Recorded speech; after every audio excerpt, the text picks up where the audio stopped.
ಪ್ರಪಂಚದಲ್ಲಿ ಪ್ರತಿ ಜಾತಿಯವರು, ಪ್ರತಿ ದೇಶದವರು, ಪ್ರತಿ ಮತದವರು ಸಹ ಈ ಲೋಕದಲ್ಲಿ ಒಂದು ಜನನ ಉಂಟು. ಪ್ರತಿಯೊಬ್ಬರು ಹುಟ್ಟಿದ ಮೇಲೆ ಈ ಲೋಕವನ್ನು ಬಿಡಲೇಬೇಕು. ಆದರೆ ಮಾನವನ ಜೀವಿತದಲ್ಲಿ ಪ್ರತಿ ಮನುಷ್ಯನಿಗೆ ಹುಟ್ಟಿದಾಗ ಒಂದೇ ಒಂದು ಅವಕಾಶ ಕೊಟ್ಟಿರ್ತಾರೆ ದೇವರು. ಮತ್ತೆ ಆ ಮನುಷ್ಯನ ಹುಟ್ಟಿ ಬರೋದಕ್ಕೆ ಸಾಧ್ಯ ಇಲ್ಲ. ನಾವು ಬದುಕಿದ್ದಾಗಲೇ ಈ ಲೋಕದಲ್ಲಿ ನಾವೇನಾದ್ರೂ ಸಾಧಿಸ್ಬೇಕು, ಅಥವಾ ಈ ಲೋಕದಲ್ಲಿ ನಾವು ಏನಾದರೂ ಒಳ್ಳೆ ಕಾರ್ಯಗಳು ಮಾಡಬೇಕು. ಈ ಲೋಕದಲ್ಲಿ ನಮ್ಮ ಜೀವಿತದಲ್ಲಿ ದೇವರ ಸುವಾರ್ತೆಯನ್ನು ಕೇಳಿದಾಗ ರಕ್ಷಣೆ ಹೊಂದ್ಕೋಬೇಕು. ಒಂದೇ ಒಂದು ಜೀವಿತದಲ್ಲಿ ನಾವು ಏನೇನೋ ಸಾಧನೆ ಮಾಡ್ತಾನೆ ಬರಬೇಕು. ಅದು ಕೆಟ್ಟದ್ದು ಮಾಡ್ಬೋದು ಮನುಷ್ಯ, ಅದು ಒಳ್ಳೇದು ಮಾಡ್ಬೋದು ಮನುಷ್ಯ, ಅಥವಾ ಒಂದು ಜೀವಿತದಲ್ಲಿ ಆ ಮನುಷ್ಯನ ಹೆಸರು ಕೆಟ್ಟು ಹೋಗ್ಬೋದು, ಅಥವಾ ಒಂದೇ ಒಂದು ಜೀವಿತದಲ್ಲಿ ಆ ಮಾನವನ ಜೀವನದಲ್ಲಿ ಈ ಲೋಕದಲ್ಲಿ ಒಳ್ಳೆಯ ಹೆಸರನ್ನು ಸಂಪಾದಿಸಬಹುದು. ಹಾಗಾಗಿ ಈ ಭೂಮಿಯ ಮೇಲೆ ಹುಟ್ಟಿದ ಪ್ರತಿಯೊಬ್ಬರು ತಮ್ಮ ಜೀವಿತದಲ್ಲಿ 4 ಸಂಗತಿಗಳನ್ನು ಅನುಭವಿಸಲೇಬೇಕು. ಮೊದಲನೇದಾಗಿ ಜನನ, ಎರಡನೇದಾಗಿ ಬದುಕಿರುವವರೆಗೂ ಒಳ್ಳೆಯ ಜೀವನ, ಮೂರನೇದಾಗಿ ಮರಣ, ನಾಲ್ಕನೇದಾಗಿ ಮರಣ ನಂತರ ನ್ಯಾಯ ತೀರ್ಪು. ಒಬ್ಬ ಮನುಷ್ಯನಿಗೆ ದೇವರು ಇಟ್ಟಿರುವಂತ ಒಂದು ಶ್ರೇಷ್ಠವಾದಂತ ಗುರಿ. ಈ ಮಾನವನ ಜೀವಿತದಲ್ಲಿ ಈ ಒಂದು 4 ವಿಷಯಗಳನ್ನ ಪ್ರತಿ ಮನುಷ್ಯನು, ಅವನು ಯಾವ ದೇಶದಲ್ಲೇ ಇರಲಿ, ಯಾವ ಪ್ರಪಂಚವಾಗಲಿ, ಅವನು ಯಾವ ಕುಲದವರೇ ಆಗಿರ್ಲಿ, ಈ 4 ಪ್ರತಿ ಮನುಷ್ಯನಿಗೆ ಕಟ್ಟಿಟ್ಟ ಬುದ್ಧಿ ಅಂತಾರಲ್ಲ, ಆ ರೀತಿಯಾದಂತ ಜೀವನ. ಹಾಗಾಗಿ ಮಾನವನ ಜೀವಿತದಲ್ಲಿ ಅವನು ಬದುಕಿರುವವರೆಗೂ ಅಥವಾ ಆಕೆಯು ಬದುಕಿರುವವರೆಗೂ ಈ 4 ವಿಷಯಗಳನ್ನ ಮನಸ್ಸಿನಲ್ಲಿ ಇಟ್ಕೊಂಡು ಭಯಭಕ್ತಿಯಿಂದ ಜೀವಿಸುವಂಥದ್ದು ಬಹಳ ಶ್ರೇಷ್ಠವಾದಂಥದ್ದು. ಅದರಲ್ಲೂ ಸಹ ಕ್ರೈಸ್ತರಾದ ನಮಗೆ ಆ ಕಲ್ವರಿ ಕ್ರೂಚಿಯಲ್ಲಿ ಪ್ರಾಣವನ್ನು ಕೊಟ್ಟು ನಮ್ಮನ್ನು ಪ್ರೀತಿಸಿ ರಕ್ಷಿಸಿದಂತ ನಮಗೆ ಇದು ಬಹಳ ಶ್ರೇಷ್ಠವಾದಂಥದ್ದು. ನಂಬದೇ ಇರುವಂತವನು ದೇವರ ವಾಕ್ಯ ಹೇಳ್ತಾರೆ, ಅವನಿಗೆ ನಿತ್ಯ ನಾಶನ, ನರಕ, ಅಗ್ನಿಗಂಧಕ, ಅವನ ನ್ಯಾಯ ತೀರ್ಪಿಗೆ ಗುರಿ ಆಗ್ತದೆ. ನಂಬಿರುವಂತ ನಾವು ಮೋಕ್ಷ, ನಿತ್ಯ ಜೀವ, ಪರಲೋಕಕ್ಕೆ ನಾವು ಸೇರುವಂತರಾಗಿದ್ದೇವೆ. ಹಾಗಾದ್ರೆ ಯೇಸು ಸ್ವಾಮಿ ನಂಬ್ತಿದ್ದಂಗೆ ನಾವು ಪರಲೋಕ ಸೇರ್ಬಿಡ್ತೀವ? ಯೇಸು ಕ್ರಿಸ್ತನ ಅಂಗೀಕರಿಸ್ತಿದ್ದ ತಕ್ಷಣ, ಬಾಪ್ತಿಸ್ಮ ತೆಗೆದ ತಕ್ಷಣ ನಾವು ನಿತ್ಯ ಜೀವಕ್ಕೆ ಹೋಗ್ಬಿಡ್ತೀವ? ಬೇರೆ ದೇವರ ವಾಕ್ಯದ ಪ್ರಕಾರ ನಾವು ಜೀವಿಸುವಾಗ ನಮ್ಮ ಜೀವಿತದಲ್ಲಿ ನಮ್ಮ ಗುರಿ ತುದಿ ಮುಟ್ಟಬೇಕು. ಅದಕ್ಕೆ ಪೌಲನು ಹೇಳ್ತಾರೆ, ನಾನು ಹಿಂದಿನವುಗಳನ್ನು ಮರೆತು ಮುಂದಿನವರಿಗೋಸ್ಕರ ನಾನು ಹೋರಾಡ್ತಿದ್ದೇನೆ. ಹಾಗಾಗಿ ನಮ್ಮ ಜೀವನದಲ್ಲಿ ನಮ್ಮ ಜನನದಿಂದ ಮರಣದವರೆಗೆ ನಾವು ಬಹಳ ಶ್ರೇಷ್ಠವಾದಂತ ಹೋರಾಟ ಓಡಬೇಕು. ಪೌಲನು ಹೇಳ್ತೇನೆ, ನಾನು ಶ್ರೇಷ್ಠವಾದ ಹೋರಾಟವನ್ನು ಹೋರಾಡಿದ್ದೇನೆ, ನನಗೆ ಜೀವಮಾಲೆ ಎಂಬ ಜಯಮಾಲೆ ಅಲ್ಲಿ ನನಗೆ ಇದೆ ಎಂಬುದಾಗಿ. ಹಾಗಾಗಿ ಮನುಷ್ಯನು ಅದರಲ್ಲೂ ಕ್ರಿಸ್ತನ ನಂಬಿರುವಂತವ್ರು, ಸಭೆಗೆ ಬರುವಂತವ್ರು, ಆರಾಧಿಸುವಂತವ್ರು, ಬಾಪ್ತಿಸ್ಮ ತಗೊಳ್ಳುವಂತವ್ರು, ರಕ್ಷಣೆದಂತವರ ಜೀವನದಲ್ಲಿ 4 ಬಹಳ ಶ್ರೇಷ್ಠವಾಗಿ ನಮ್ಮ ಮುಂದೆ ಕಟ್ಟಿಟ್ಟಂತ ಬುದ್ಧಿ. ಹಾಗಾದ್ರೆ ಈ 4 ವಿಷಯಗಳಿಗಾಗಿ ಎಬ್ರಿಯರ ಪತ್ರಿಕೆ 9ನೇ ಅಧ್ಯಾಯ 27ನೇ ವಚನವನ್ನ ನಾವು ಗಮನಿಸೋಣ. ಎಬ್ರಿಯರ ಪತ್ರಿಕೆ 9ನೇ ಅಧ್ಯಾಯ 27ನೇ ವಚನ. ಒಂದೇ ಸಾರಿ ಸಾಯುವುದು, ಆಮೇಲೆ ನ್ಯಾಯ ತೀರ್ಪು ಮನುಷ್ಯರಿಗೆ ಹೇಗೆ ನೇಮಕವಾಗಿದೆಯೋ ಹಾಗೆಯೇ ಕ್ರಿಸ್ತನು ಸಹ ಬಹುಜನರ ಪಾಪಗಳನ್ನು ಹೊತ್ತುಕೊಳ್ಳುವುದಕ್ಕೋಸ್ಕರ ಒಂದೇ ಸಾರಿ ಸಮರ್ಪಿತನಾದನು ಮತ್ತು ತನ್ನನ್ನು ನಿರೀಕ್ಷಿಸಿಕೊಂಡವರಿಗೆ ರಕ್ಷಣೆ ಉಂಟು ಮಾಡೋದಕ್ಕೋಸ್ಕರ ಪಾಪ ಸಂಬಂಧವಿಲ್ಲದನಾಗಿ 2ನೇ ಸಾರಿ ಕಾಣಿಸಿಕೊಳ್ಳುವ. ಕೇಳ್ರಿ, ದೇವರ ವಾಕ್ಯ ನಾವು ನೋಡ್ತಾ ಓದಿದ್ದೀವಿ. ಏನಂತೆ? ಒಂದೇ ಸಾರಿ ಸಾಯುವುದು, ಆಮೇಲೆ ನ್ಯಾಯ ತೀರ್ಪು ಮನುಷ್ಯನಿಗೆ ಹೇಗೆ ನೇಮಕವಾಗಿದೆಯೋ, ಅಂದ್ರೆ ಮಾನವನಿಗೆ ಇದು ನೇಮಕ ಆಗಿದೆ. ಹುಟ್ಟುವುದಕ್ಕಿಂತ ಮುಂಚೆನೆ ಸಮಸ್ತವನ್ನು ದೇವರು ಬಲ್ಲವನ್ನು ಆಗಿದ್ದಾರೆ ನಮ್ಮ ಕರ್ತನು. ಹಾಗಾಗಿ ನ್ಯಾಯ ತೀರ್ಪು ಯಾವಾಗಂದ್ರೆ ಒಂದೇ ಸಾರಿ ಸಾಯೋದು, ಒಂದೇ ಸಾರಿ ಹುಟ್ಟೋದು, ಒಂದೇ ಸಾರಿ ಸಾಯೋದು, ಒಂದೇ ಸಾರಿ ನ್ಯಾಯ ತೀರ್ಪು. ಈ 3ರ ಮಧ್ಯದಲ್ಲಿ ಮಾನವನ ಜೀವನ ಯಾವ ರೀತಿ ಎಂಬುದಾಗಿ ದೇವರು ತನ್ನ ಜೀವನದ ಪಟ್ಟಿಯಲ್ಲಿ ಪ್ರತಿಯೊಬ್ಬರನ್ನು ಬರೆಸಿರುವಂತವನು ಆಗಿರ್ತಾನೆ. ಹಾಗಾಗಿ ಒಂದೇ ಸಾರಿ ಸಾಯುವಂತ ಮನುಷ್ಯನು, ಒಂದೇ ಸಾರಿ ಹುಟ್ಟುವಂತ ಮನುಷ್ಯನಿಗೆ ಈ ಲೋಕವನ್ನು ಕಣ್ಣು ಮುಚ್ಚಿದ ಮೇಲೆ ಆ ಮನುಷ್ಯನ ಸ್ಥಿತಿ ಅಷ್ಟಕ್ಕೆ ಮುಗಿಯಲ್ಲ. ನಾವು ಗಮನಿಸ್ತಾ ಇದ್ದೇವೆ. ಆಮೇಲೆ ನ್ಯಾಯ ತೀರ್ಪು ಮನುಷ್ಯರಿಗೆ ಹೇಗೋ ನೇಮಕವಾಗಿದೆ. ನಮ್ಮೆಲ್ಲರಿಗೂ ಒಂದು ನ್ಯಾಯ ತೀರ್ಪಿದೆ. ಜನನದ ನಂತರ ನಾನು ಅವಳು ಹೇಳ್ತಾ ಬಂದೆ, ಏನಾಗಿದೆ, ಬದುಕುವವರೆಗೂ ನೀವು ಮರಣ ಹೊಂದುವರೆಗೂ ನಾವು ಒಂದು ನ್ಯಾಯ ತೀರ್ಪು ಇದೆ. ಈ ನ್ಯಾಯ ತೀರ್ಪು ಮನುಷ್ಯನಿಗೆ ದೇವರು ಸಿದ್ಧ ಮಾಡಿಟ್ಟಿದ್ದಾನೆ. ನೀನು ಒಳ್ಳೆಯದು ಮಾಡಿದ್ರೆ ಅಥವಾ ನೀನು ಕೆಟ್ಟದ್ದು ಮಾಡಿದ್ರೆ ಅಥವಾ ನೀನು ಕ್ರಿಸ್ತನನ್ನು ನಂಬಿ ಆ ದೇವರ ವಾಕ್ಯಾನುಸಾರವಾಗಿ ಜೀವಿಸ್ತಾ ಇದ್ರೆ ಎಲ್ಲರಿಗೂ ಒಂದು ದಿನ ದೇವರು ನ್ಯಾಯ ತೀರ್ಪನ್ನು ಕಟ್ಟಿಟ್ಟ ಬುದ್ಧಿಯನ್ನು ಮಾಡಿದ್ದಾನೆ. ಆತನ ಮುಂದೆ ನಾವೆಲ್ಲರೂ ಆತನ ಸಮಕ್ಷಮದಲ್ಲಿ, ಆತನ ಸಿಂಹಾಸನ ಮುಂದೆ ನಾವೆಲ್ಲರೂ ಒಂದು ದಿನ ನ್ಯಾಯ ತೀರ್ಪಿಗೆ ನಿಲ್ಲಬೇಕಾಗುತ್ತದೆ. ಹಾಗಾಗಿ ದೇವರ ವಾಕ್ಯವು ನಾವು ನೋಡುವಾಗ ಅದಕ್ಕೆ ಯೆರೆಮೀಯ 1:5 ನೋಡ್ತೇವೆ, ತಾಯಿಯ ಗರ್ಭದಲ್ಲಿ ರೂಪಿಸಿದ ಮುಂಚೆನೆ ನಾನು ನಿಮ್ಮನ್ನು ಬಲ್ಲವನಾಗಿದ್ದೇನೆ. ದೇವರು ಸ್ಪಷ್ಟವಾಗಿ ಹೇಳ್ತಾರೆ. ನಮ್ಮನ್ನು ಯಾರು ಬಲ್ಲವರಿಲ್ಲ. ನಮ್ಮ ತಾಯಿಗೆ ಗೊತ್ತಿರೋಲ್ಲ ನಾವು ಮುಂದೆ ಏನಾಗ್ತೀವಂತ. ನಾವು ತಾಯಿ ಹೊಟ್ಟೆಲಿ ಇದ್ದಾಗಲೇ ತಾಯಿಯಂದರಿಗೆ ತಂದೆಗೆ ಗೊತ್ತಿರಲ್ಲ ನನ್ನ ಮಗಳ ಮುಂದೆ ಏನಾಗ್ತಾರೋ, ಯಾವ ರೀತಿ ಆಗ್ತಾರೋ, ಒಳ್ಳೆ ಪ್ರಜೆ ಆಗ್ತಾರ, ಕೆಟ್ಟ ಪ್ರಜೆ ಆಗ್ತಾರ, ದೇಶ ದ್ರೋಹಿಗಳಾಗ್ತಾರ, ಅಥವಾ ಕ್ರಿಸ್ತ ನಂಬ್ತಾರ ನಂಬಲ್ಲ. ತಂದೆ ತಾಯಿ ಹೊಟ್ಟೆಯವರಿರೋರಿಗೆ ತಂದೆ ತಾಯಿಗೆ ಗೊತ್ತಿರಲ್ಲ. ಹಾಗಾದ್ರೆ ಯಾರಿಗೆ ಗೊತ್ತಿದೆ? ನಮ್ಮನ್ನು ನಿಮ್ಮನ್ನು ರೂಪಿಸಿದಂತ ದೇವರಿಗೆ ನಿಮ್ಮ ಬಗ್ಗೆ ಚೆನ್ನಾಗಿ ಆತನಿಗೆ ಗೊತ್ತಿದೆ. ಹಾಗಾಗಿ ನಾವೆಲ್ಲರೂ ಒಂದು ದಿನ ಮರಣ ಹೊಂದಲೇಬೇಕು. ಹಾಗೆ ಕ್ರಿಸ್ತನು ಸಹ ಬಹುಜನನ ಪಾಪಗಳಿಗೋಸ್ಕರ, ಯೇಸು ಕ್ರಿಸ್ತನು ನನ್ನ ನಿನ್ನ ಪಾಪಗಳಿಗೋಸ್ಕರ ಆತನ ಕಲ್ವರಿ ಕ್ರೂಜೆಯಲ್ಲಿ ತನ್ನ ಪ್ರಾಣವನ್ನು ಕೊಟ್ಟನು. ನಮ್ಮನ್ನು ತನ್ನ ಮಕ್ಕಳಾಗಿ ಅಂಗೀಕರಿಸಲಿಕ್ಕೋಸ್ಕರ ಯಾರ್ಯಾರು ಆತನ ಹೆಸರು ನಂಬಿಕೆ ಇಟ್ಟರು ಅವರೆಲ್ಲರೂ ದೇವರ ಮಕ್ಕಳಾಗುವ ಅಧಿಕಾರ ದೇವರು ನಮ್ಗೆ ಕೊಟ್ಟಿದ್ದ. ನಾವ್ ಯಾರ ಮಕ್ಕಳಾಗುವ ಅಧಿಕಾರ? ಕ್ರಿಸ್ತನ ನಂಬಿ ಆರಾಧನೆಗೆ ಸಭೆಗೆ ಬಂದಿರುತ್ತ ನಾವು ಆತನ ಮಕ್ಕಳಾಗುವಂತ ಅಧಿಕಾರ ದೇವರು ನಮಗೆ ಕೊಟ್ಟಿದ್ದಾರೆ. ಹಾಗಾದ್ರೆ ಕೀರ್ತನೆಗಳು 31ನೇ ಕೀರ್ತನೆ 14-15ನೇ ವಚನ. 31ನೇ ಕೀರ್ತನೆ 14-15 ವಚನಗಳು. ನಿನ್ನನ್ನೇ ಭರವಸೆ ಇಟ್ಟಿದ್ದೇನೆ, ನೀನೇ ನನ್ನ ದೇವರೆಂದು ಹೇಳಿಕೊಂಡಿದ್ದೇನೆ. ನನ್ನ ಆಯುಷ್ಕಾಲವು ನಿನ್ನ ಕೈಯಲ್ಲಿದೆ. ಹಿಂದಟ್ಟುವ ಶತ್ರುಗಳಿಗೆ ನನ್ನನ್ನು ತಪ್ಪಿಸಿ ಕಾಪಾಡು. ಇಲ್ಲಿ ನಾವು ಗಮನಿಸ್ತಾ ಇದ್ದೇವೆ, ಭಕ್ತನಾದ ದಾವೀದನು ಹೇಳ್ತಿರುವಂತ ವಿಷಯ ನಾನಾದರೂ ಯೆಹೋವನೇ ನಿನ್ನಲ್ಲಿ ಭರವಸೆ ಇಟ್ಟಿದ್ದೇನೆ. ಎಲ್ಲಿ ದಾವೀದನು ಯಾರ ಮೇಲೆ ಭರವಸೆ ಇಟ್ಟಿದ್ದಾನೆ? ದೇವರ ಮೇಲೆ. ನಾವೆಲ್ಲರೂ ಯಾರ ಮೇಲೆ ಭರವಸೆ ಇಡಬೇಕು? ದೇವರ ಮೇಲೆ ಭರವಸೆ ಇಡಬೇಕು. ನಾವು ಭರವಸೆ ಇಟ್ಟಾಗ, ನಾವು ದೇವರಲ್ಲಿ ಸಂಪೂರ್ಣವಾಗಿ ನಾವು ನಂಬಿಕೆ ಇಟ್ಟು ಜೀವಿಸುವಾಗ ಆ ದೇವರು ನಮ್ಮನ್ನ ಏನ್ ಮಾಡ್ತಾನೆ? ನಮ್ಮ ಆಯುಷ್ಕಾಲವು ನಿನ್ನ ಕೈಯಲ್ಲಿದೆ. ನಮ್ಮ ಆಯುಷ್ಕಾಲ ಯಾರ ಕೈಯಲ್ಲಿ? ದೇವರ ಕೈಯಲ್ಲಿದೆ. ಬಹಳ ಜನ ನಾವು ಗಮನಿಸ್ತೇವೆ, ನಮ್ಮ ಆಯುಷ್ ಏನಾಗುತ್ತೋ, ನಮ್ಮ ಆಯುಷ್ ಇನ್ನು ಡಾಕ್ಟರ್ ಹತ್ರ ಇನ್ನು ಚೆನ್ನಾಗಾಗುತ್ತೇನೋ, ನಮ್ಮ ಆಯುಷ್ ಇನ್ನು ದೇವರು ಗಟ್ಟಿ ಮಾಡ್ತಾನೇನೋ. ಖಂಡಿತ ನಾನು ಮುಂದೆ ಹೇಳುವಂತ 3 ಅಂಶಗಳು ನಾವು ಅದರ ಪ್ರಕಾರ ಜೀವಿಸಿದ್ರೆ ಖಂಡಿತವಾಗಿ ದೇವರು ನಮ್ಮ ಆಯುಷ್ಯನ್ನು, ಆರೋಗ್ಯವನ್ನು ಕೊಟ್ಟು ದೇವರು ನಮ್ಮನ್ನು, ನಮ್ಮ ಕುಟುಂಬಗಳನ್ನು, ನಮ್ಮ ಜೀವನವನ್ನು ಅಭಿವೃದ್ಧಿ ಪಡಿಸ್ತಾರೆ. ನೋಡಿ, ಆಯುಷ್ಕಾಲ ಯಾರ ಕೈಯಲ್ಲಿ ಉಂಟಂತೆ? ದೇವರ ಕೈಯಲ್ಲಿ ಉಂಟು. ಅದಕ್ಕೆ ಹಿಜ್ಕೀಯನಿಗೆ ಗೊತ್ತು, ನಾನು ಪ್ರಾರ್ಥನೆ ಮಾಡಿದ್ರೆ ದೇವರು ನನಗೆ ಆಯುಷನ್ನು ಕೊಡ್ತಾರೆ. ದಾವೀದನಿಗೆ ಗೊತ್ತು, ನಾನು ಪ್ರಾರ್ಥನೆ ಮಾಡಿದ ಶತ್ರುಗಳು ನನ್ನ ಹಿಂದಟ್ಟಿದ್ದಾರೆ, ನನಗೆ ಅನೇಕವಾದ ಶೋಧನೆಗಳು ಬರ್ತಿದ್ದಾವೆ, ನನ್ನ ಅನೇಕವಾದ ಸಮಸ್ಯೆಗಳು ಬರ್ತಿದ್ದಾವೆ, ನನ್ನ ಆಯುಷ್ಕಾಲ ನನ್ನನ್ನು ಸಾಯಿಸುವುದಕ್ಕೆ ಅನೇಕ ಶತ್ರುಗಳು ಹಿಂದಟ್ಟಿದ್ದಾರೆ. ಆದರೆ ನನ್ನ ಆಯುಷ್ಕಾಲ ಯಾರ ಕೈಲುಂಟು? ನಿಮ್ಮ ಜೀವಿತದಲ್ಲಿ ಅನೇಕ ಶತ್ರುಗಳು, ಸಮಸ್ಯೆಗಳು, ಶೋಧನೆಗಳು, ಮರಣದ ಭಯಗಳು, ವ್ಯಾಧಿಗಳು, ಶೋಧನೆಗಳು. ಆದ್ರೆ ನಾವು ದೇವರ ಮಕ್ಕಳಾಗಿ ನಾವು ದೇವರಲ್ಲಿ ನಾವು ಜೀವಿಸುವಾಗ, ಪ್ರಾರ್ಥಿಸುವಾಗ ನಮ್ಮ ಆಯುಷ್ಕಾಲವು ಯಾರ ಕೈಯಲ್ಲಿ? ದೇವರ ಕೈಯಲ್ಲಿ. ಜನನ ಯಾವ ಸಮಯದಲ್ಲಿ ಯಾವ ಗಳಿಗೆಯಲ್ಲಿ ಹುಟ್ಟಬೇಕು ದೇವರಿಗೆ ಗೊತ್ತು. ಮನುಷ್ಯನಿಗೂ ಗೊತ್ತಾಗಲ್ಲ. ಹೇಳ್ಬೋದು ಇಂಥ ದಿನ ಹುಟ್ಟಬಹುದು, ಹಿಂಗ ಆಗ್ಬೋದು ಅಂತ. ಆದರೆ ಮನುಷ್ಯನ ಜನನ ದೇವರ ಕೈಯಲ್ಲಿ ಮಾತ್ರ ಉಂಟು. ಮನುಷ್ಯನ ಮರಣ ಯಾರ ಕೈಯಲ್ಲಿ ಉಂಟು? ಹಾಗಾದ್ರೆ ಇವೆರಡರ ಮಧ್ಯದಲ್ಲಿ ಜೀವನ ಮಾಡುವಂತ ಭವಿಷ್ಯತ್ ಯಾರ ಕೈಯಲ್ಲಿ ಉಂಟು? ಈಗ ನೀವ್ ಹೇಳ್ಬೇಕು, ಯಾರ ಕೈಯಲ್ಲಿ ಉಂಟು? ಒಳ್ಳೇದು ಮಾಡ್ಬೇಕಂದ್ರೆ ನಮ್ಮ ಕೈಲುಂಟು, ಕೆಟ್ಟದ್ದು ಮಾಡ್ಬೇಕಂದ್ರೆ ನಮ್ಮ ಕೈಲುಂಟು. ಈ ಲೋಕದಲ್ಲಿ ನಾವು ಕೆಟ್ಟ ಹೆಸರು ಸಂಪಾದಿಸಬೇಕಾದ್ರೆ ನಮ್ಮ ಕೈಲುಂಟು, ನಾವು ಒಳ್ಳೆ ಹೆಸರು ಸಂಪಾದಿಸಬೇಕಾದ್ರೆ ನಮ್ಮ ಕೈಲುಂಟು. ದೇವರು ನಮಗೆ ಕೊಟ್ಟಂತ ಎಲ್ಲವನ್ನು ದೇವರ ಮಹಿಮೆಗಾಗಿ ಉಪಯೋಗಿಸುವಂಥದ್ದು ನಮ್ಮ ಕೈಲುಂಟು.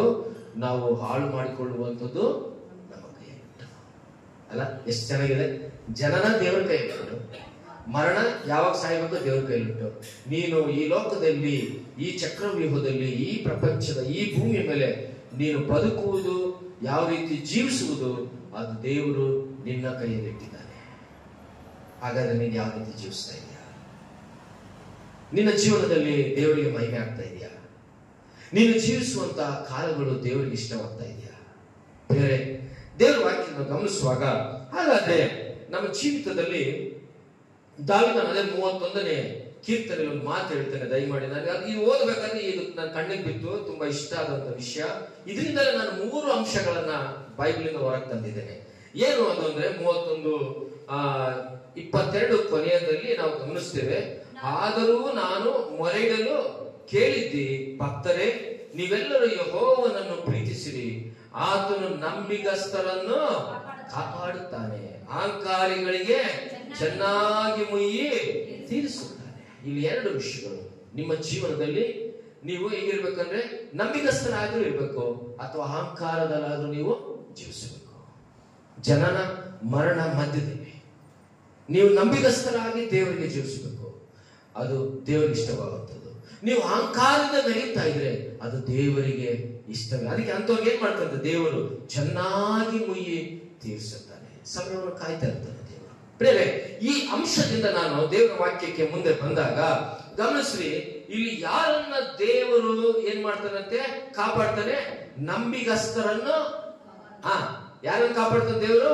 ನಂಬಿಗಸ್ತರನ್ನು ಕಾಪಾಡ್ತಾನೆ. ಕಾಪಾಡೋದ್ರಲ್ಲಿ ಅನೇಕ ವಿಷಯಗಳಿವೆ. ಆಶೀರ್ವಾದ ಮಾಡ್ತಾನೆ, ಆರೋಗ್ಯ ಕೊಡ್ತಾನೆ, ಬಲಶಕ್ತಿ ಕೊಡ್ತಾನೆ. ಎಲ್ಲ ವಿಷಯದಲ್ಲಿ ನಿನ್ನನ್ನು, ನಿನ್ನ ಕುಟುಂಬವನ್ನು, ನಿನ್ನ ಮನೆಯನ್ನು, ನಿಮ್ಮ ಸಮಸ್ತವನ್ನು ದೇವರು ಕಾಪಾಡ್ತಾನೆ. ನಾವು ದೇವರ ಮಕ್ಕಳಾಗಿರುವಂತ ನಮಗೆ ಹಲ್ಲೆಲೂಯ. ಇಲ್ಲಿ ಗಮನಿಸುವಂತ ಜ್ಞಾನೋಕ್ತಿ 28 ಮತ್ತು 20ನೇ ವಚನ. 28, 20ನೇ ವಚನ. ನಂಬಿಗಸ್ತನು ಆಶೀರ್ವಾದ ಪೂರ್ಣ. ಓಕೆ, ಇಲ್ಲೇ ನಾನು ಇಷ್ಟೇ ಸಾಕು. ಇಲ್ಲಿ ದೇವರ ವಾಕ್ಯದಲ್ಲಿ ಜ್ಞಾನೋಕ್ತಿಗಳಾದಂತ ಸೊಲೊಮೋನನು ಬರೆದಂತ ವಿಷಯ ಕೇಳಿ. ಸೊಲೊಮೋನನು ರೂಪಿಸಿದಂತ ಜ್ಞಾನೋಕ್ತಿ ದೇವರ ಆತ್ಮದಿಂದ. ಸೊಲೊಮೋನನಿಗೆ ಅನುಭವ ಇಲ್ಲಿ ನಾವು ನೋಡ್ತೇವೆ 28, 20 ಏನಂದ್ರೆ, ನಂಬಿಗಸ್ತನು ಆಶೀರ್ವಾದ ಪೂರ್ಣನು ಆಗುವನು ಎಂಬುದಾಗಿ ನಾವು ನೋಡ್ತೇವೆ. ಪ್ರಿಯ ದೇವರ ಮಕ್ಕಳೇ, ಇಲ್ಲಿ ನೋಡುವಂಥದ್ದು ಹಾಗಾದ್ರೆ ಯಾರಿಗೆ ಆಶೀರ್ವಾದ ಬರುತ್ತಂದ್ರೆ ನಂಬಿಗಸ್ತನಿಗೆ ಆಶೀರ್ವಾದ ಬರುತ್ತೆ. ಯಾರು ನಂಬಿಗಸ್ತರು? ನಾವೇ. ಜನನ ಮರಣದ ಮಧ್ಯದಲ್ಲಿ ಕರ್ತನಾದ ಯೇಸು ಕ್ರಿಸ್ತನನ್ನು ನಂಬಿರುವಂತ ನಾವು ನಂಬಿಗಸ್ತರಾಗಿ ನಾವು ಜೀವಿಸಬೇಕು. ಕ್ರಿಸ್ತನಿಗೆ, ಆತನಿಗೆ ನಾವು ಒಳ್ಳೆಯವರಾಗಿ ಜೀವಿಸಬೇಕು. ದೇವರು ನಮ್ಮಿಂದ ಅಪೇಕ್ಷಿಸುವಂತದೇ ನನ್ನ ಪ್ರಿಯ ಮಕ್ಕಳು ನಂಬಿಗಸ್ತರಾಗಿ ಅವರು ಈ ಲೋಕದಲ್ಲಿ ಜೀವಿಸುವುದಕ್ಕಿಂತ ಬೇರೆ ಇನ್ನೇನು ದೇವರಿಗೆ ಇಷ್ಟ ಇಲ್ಲ. ಅದಕ್ಕೋಸ್ಕರ 20ರಲ್ಲಿ ನಂಬಿಗಸ್ತನ ಆಶೀರ್ವಾದವನ್ನು ಹೊಂದುವನು, ಆಮೇಲೆ ಧನವಂತನಾಗಲು ಆತುರ ಪಡುವನು, ದಂಡನೆಯನ್ನು ಹೊಂದದಿರುವನು. ಈ 18ನೇ ವಚನದಲ್ಲಿ ಬಂದಾಗ ಸನ್ಮಾರ್ಗಿಗೆ ಉದ್ಧಾರ, ವಕ್ರಮಾರ್ಗಿಗೆ ತಟ್ಟನೆ ಪತನ, ದುಡಿದು ಹೊಲಗೈಯುವವನಿಗೆ ಹೊಟ್ಟೆ ತುಂಬಾ ಅನ್ನ, ವ್ಯರ್ಥ ಕಾರ್ಯಸ್ಥನಿಗೆ ಹೊಟ್ಟೆ ತುಂಬಾ ಬಡತನ. ಇಲ್ಲಿ ಮನುಷ್ಯನ ಜೀವಿತದ ವಿಷಯವಾಗಿ ದೇವರು ಜ್ಞಾನೋಕ್ತಿ ಸೊಲೊಮೋನನ ಮುಖಾಂತರ ಮಾತಾಡ್ತಾರೆ. ದುಡಿದು ಕಷ್ಟ ಪಡುವವನಿಗೆ ಹೊಟ್ಟೆ ತುಂಬುವುದು, ದುಡಿದು ಕಷ್ಟ ಪಡುವವನಿಗೆ ಏನಾಗುತ್ತಂದ್ರೆ ಆತನ ಜೀವಿತದಲ್ಲಿ ಆಶೀರ್ವಾದಕರವಾಗಿರ್ತಾನೆ. ವ್ಯರ್ಥ ಕಾರ್ಯಸ್ಥನಿಗೆ ಹೊಟ್ಟೆ ತುಂಬಾ ಬಡತನ. ವ್ಯರ್ಥವಾಗಿ ದುಡಿಯೋದಿಲ್ಲ ಕೆಲವರು ಅನ್ಕೊಂಡ್ರೆ. ಮನುಷ್ಯನ ಜೀವನದ ಬಗ್ಗೆ ಹೇಳ್ತೇವೆ. ಜನನ ಮರಣದ ಮಧ್ಯದಲ್ಲಿ ಮನುಷ್ಯನಿಗೆ ಇರಬೇಕಾದ ಕೆಲವು ಅಂಶಗಳನ್ನ ನಾನು ಹೊರಗೆ ತರ್ತಾ ಇದ್ದೇನೆ. ಏನು? ಅವನು ದುಡಿಯಬೇಕು. ಮಾನವನು, ಮನುಷ್ಯ ದುಡಿಬೇಕು. ಅದಕ್ಕೆ ಆದಿಕಾಂಡದಲ್ಲಿ ದೇವರು ಆದಾಮನಿಗೆ ಹೇಳಿದ್ದಾನೆ, ನೀನು ಹೊಲಗೈಯಬೇಕು, ಬೆವರು ಸುರಿಸಿ ದುಡಿದು ಜೀವನ ಮಾಡಬೇಕೆಂಬುದಾಗಿ. ಪ್ರಿಯರೇ, ಪ್ರತಿ ಮಾನವನು ಜನನ ಮರಣದ ಮಧ್ಯದಲ್ಲಿ ಏನಾದ್ರೂ ಅವನು ದುಡಿಬೇಕು, ಕಷ್ಟಪಡಬೇಕು. ದುಡಿದು ಕಷ್ಟಪಡುವವನಿಗೆ ಹೊಟ್ಟೆ ತುಂಬಾ ಊಟ ಇರುತ್ತೆ. ಸೋಮಾರಿಗೆ ಏನಂತೆ ಬೈಬಲ್ ಹೇಳುತ್ತೆ, ಸೋಮಾರಿಯು ಆತನೇನ್ ಮಾಡ್ತಾನೆ? ಆ ಕಡೆ ಈ ಕಡೆ ಉರುಳುತ್ತಾ ಇರ್ತಾನೆ, ನಿದ್ದೆಗೆಡುತ್ತಾನೆ ಬರುತ್ತೆ. ಸೋಂಬೇರಿಗೆ ದೇವರ ಆಶೀರ್ವಾದಗಳು ಬರುತ್ತಿಲ್ಲ. ಸೋಂಬೇರಿಗೆ ದೇವರ ಆಶೀರ್ವಾದಗಳು ತುಂಬಲ್ಪಡ. ದೇವರ ಸೋಂಬೇರಿ ಏನಾಗ್ತಾನೆ? ಆತನು ಬಲಹೀನನು ಆಗ್ತಾನೆ. ಸೋಂಬೇರಿಗೆ ಹೊಟ್ಟೆ ತುಂಬುವುದಿಲ್ಲ, ಆತನು ಯಾವಾಗಲೂ ಏನ್ ಮಾಡ್ತಾನೆ? ಬಲಹೀನನು ಆಗಿರ್ತಾನೆ. ಹಾಗಾಗಿ ಇಂಥವರನ್ನ ದೇವರು ಈ ಲೋಕದಲ್ಲಿ ನಮಗೆ ಕೊಟ್ಟಂತ ಆಯುಷ್ಕಾಲವು ಹೇಗಿರ್ಬೇಕಂದ್ರೆ ಮನುಷ್ಯರಾದ ನಾವು ಕಷ್ಟಪಡಬೇಕು, ದುಡಿಬೇಕು, ಸಂಪಾದಿಸಬೇಕು, ನಮ್ಮ ಜೀವನವನ್ನ ಸಾಗಿಸಬೇಕು. ಅದು ಬಿಟ್ಟು ನಾವು ಸೋಂಬೇರಿಯಾಗಿ ಸುಮ್ಮನೆ ಇದು ಯೇಸು ಸ್ವಾಮಿ ನಂಬಿದ್ದೇನೆ, ಯೇಸು ಸ್ವಾಮಿನ ಅಂಗೀಕರಿಸಿದ್ದೇನೆ, ನಾನು ಚರ್ಚ್ಗೆ ಹೋಗ್ತಿದ್ದೀನಿ, ಆರಾಧನೆ ಮಾಡ್ತಿದ್ದೀನಿ, ನನ್ಗೆ ಏನಪ್ಪ ಈ ಕಷ್ಟ, ನನ್ಗೆ ಏನಪ್ಪ ಸಮಸ್ಯೆ, ಅದು ನಾವು ನೀವು ದೇವರ ಮೇಲೆ ಹಾಕುವಂಥದ್ದಲ್ಲ. ದೇವರ ವಾಕ್ಯ ಹೇಳುತ್ತೆ, ನಮ್ಗೆ ಕೊಟ್ಟಂತ ಕೈ ಕಾಲು ಬಲ ಶಕ್ತಿ ಆರೋಗ್ಯ ಇರುವವರೆಗೂ ಪ್ರತಿ ಮನುಷ್ಯನ ಈ ಲೋಕದಲ್ಲಿ ದುಡಿಯಲೇಬೇಕು, ದುಡಿದು ತಿನ್ನಲೇಬೇಕು. ಹಾಗಾಗಿ ಸೋಂಬೇರಿ ಅಂತವನಿಗೆ ಏನಾಗ್ತಂದ್ರೆ ಅವನಿಗೆ ಹೊಟ್ಟೆ ತುಂಬೋದಿಲ್ಲ. ಬೈಬಲ್ ಅಲ್ಲಿ ನಂಬಿಗಸ್ತನಾದ ಪ್ರತಿ ಮನುಷ್ಯನಿಗೆ ದೇವರ ಆಶೀರ್ವಾದ ಬರ್ತದೆ.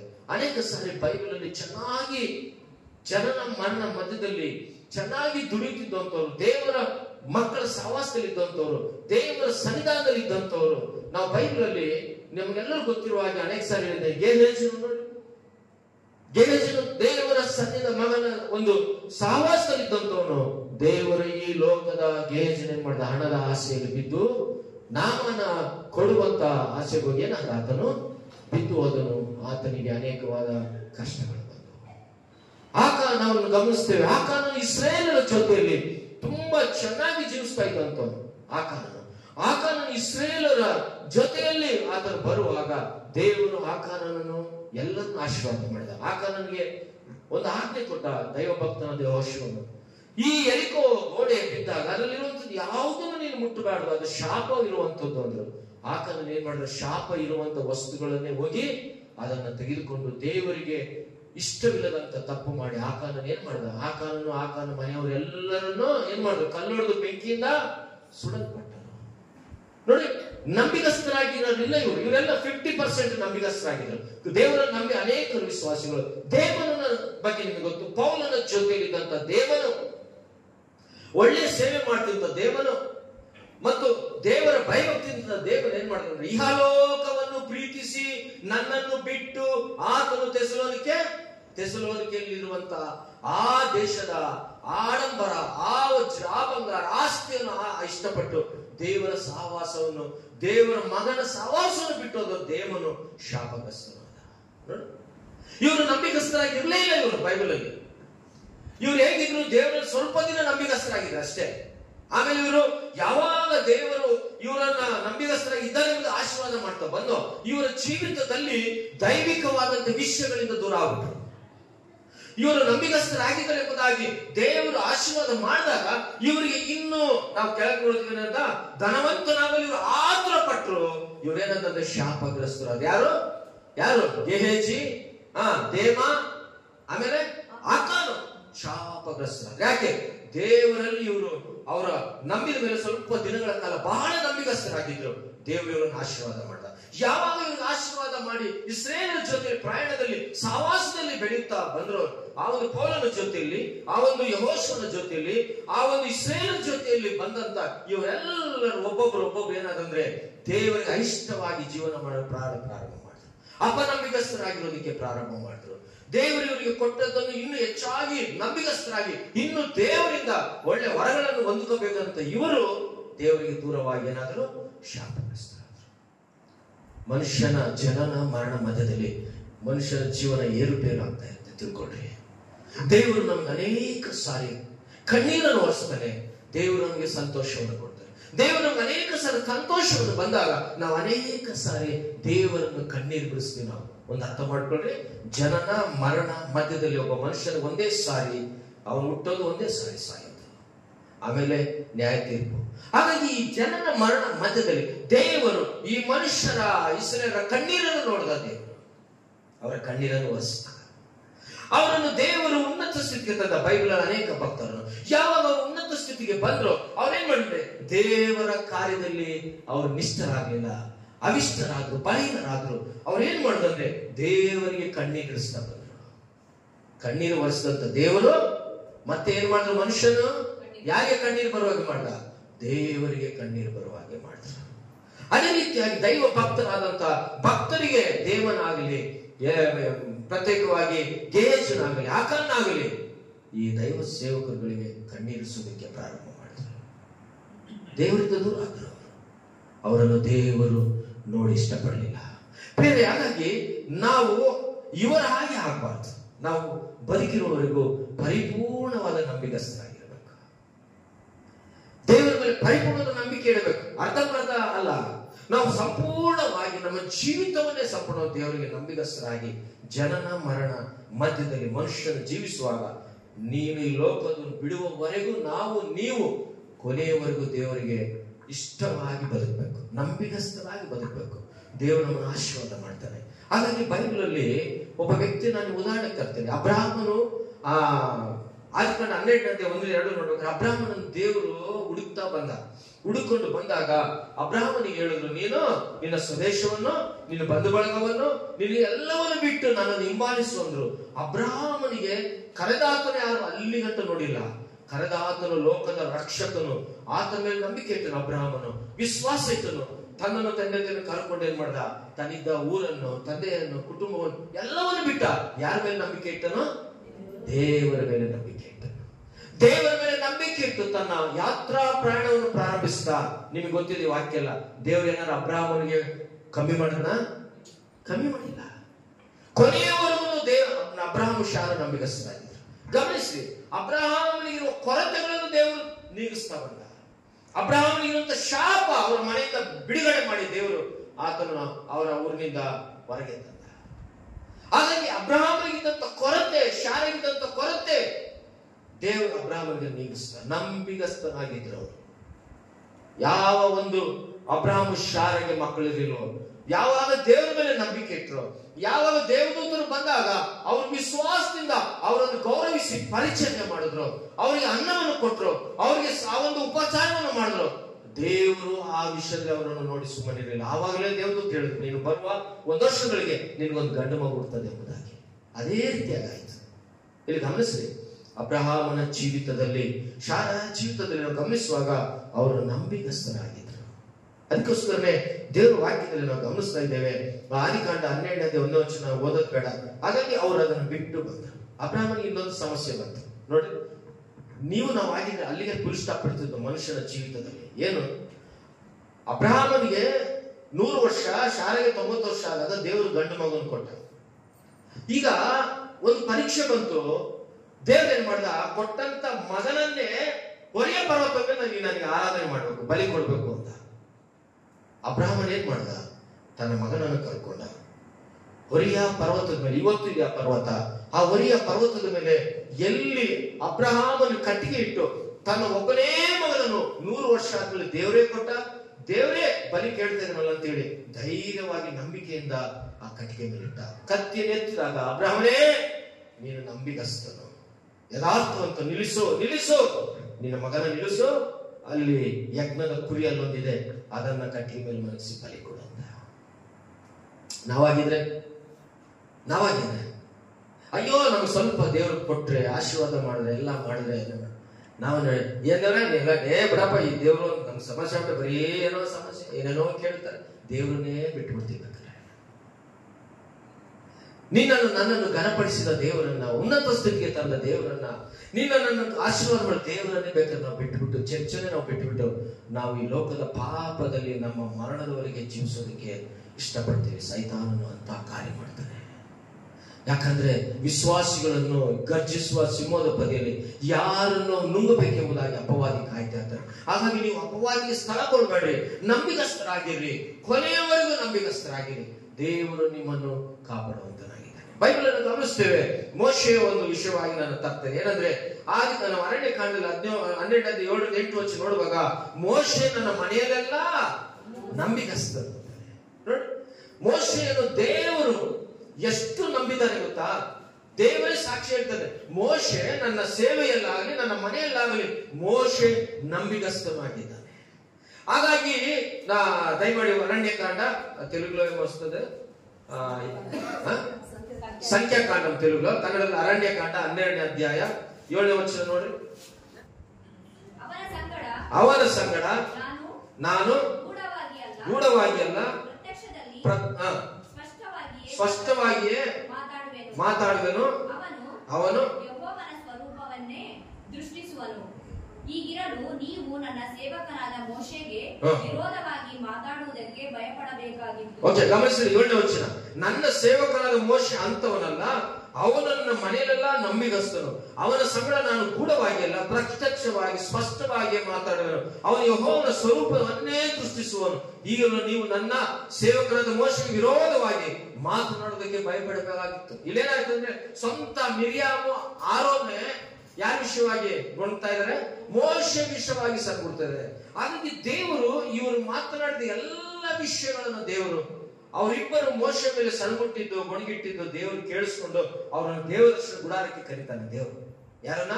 ಮಿರಿಯಾಮು, ನೀವು ನನ್ನ ಸೇವಕನಾದ ಮೋಶೆಯ ಮೇಲೆ ನೀವು ಮಾತನಾಡ್ತಿರ್ತದೇನು, ಅವನಿಗೆ ನೀವು ವಿರೋಧವಾಗಿ ಮಾತನಾಡುತ್ತ ವಿಷಯಗಳು ಏನು ಎಂಬುದಾಗಿ ಕೇಳ್ತಾರೆ. ಯಾಕಂದ್ರೆ ಮೋಶೆ ದೇವರಿಗೆ ಅಷ್ಟು ಇಷ್ಟ. ಮೋಶೆ ಅಂದ್ರೆ ದೇವರಿಗೆ ಅಷ್ಟು ಇಷ್ಟ. ಮೋಶೆ ಇಸ್ರಾಯೇಲರನ್ನ ಐಗುಪ್ತ ದೇಶದಿಂದ ಕರ್ಕೊಂಡು ಬರುವುದಕ್ಕೆ ದೇವರು ಏರ್ಪಾಟು ಮಾಡಿದ ಒಳ್ಳೆಯ ಸಾಧನ ಮೋಶೆ. ಎಷ್ಟೋ ಶ್ರಮಗಳು ಬಂದು ಮೋಶೆಗೆ. ಇಸ್ರೇಲ್ ಕರ್ಕೋಬೇಕಾದ್ರೆ ಅವರನ್ನು ಹೊರಗಡೆ ತರಬೇಕು. ಏನಾಯ್ತು?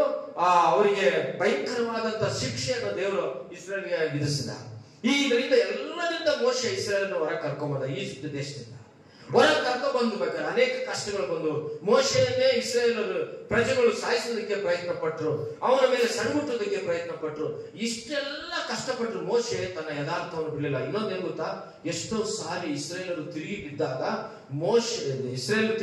ದೇವರು ಮೋಶೆ ಪ್ರಾರ್ಥನೆ ಕೇಳಿ ಇಸ್ರೇಲನ್ನು ಬದುಕಿಸಿದ್ದಾನೆ ದೇವರು. ಯಾಕೆ ಗೊತ್ತಾ? ಎಷ್ಟು ಗುಣಗುಟ್ಟಿದ್ದಾರೆ ಇಸ್ರೇಲರು ಮೋಶೆ ದೇವರಿಗೆ. ಅಂದ್ರೆ ಎಂತ ದೇವರು ಈ ದೇವರು. ನಮ್ಗೆ ಯಾಕೆ ನಾವು ಅಲ್ಲೇ ಈಜಿಪ್ಟ್ ನಲ್ಲಿ ಇದ್ರೆ ಚೆನ್ನಾಗಿರ್ತಿದ್ವು, ಅಲ್ಲೇ ಬಟ್ಟೆ ಕೆಲಸ ಮಾಡಿ ಚೆನ್ನಾಗಿರ್ತಿತ್ತು, ನಮ್ಮನ್ನ ಇಲ್ಲಿ ಕರ್ಕೊಂಡ್ಬಂದು ಮೋಶೆ ನಮ್ಮನ್ನ ಸಾಯಿಸೋದಕ್ಕೆ ಮಧ್ಯದಲ್ಲಿ ನಮ್ಗೆ ಕರ್ಕೊಂಡ್ಬಂದು ಕೈ ಬಿಟ್ಟಿದ್ಯಾ?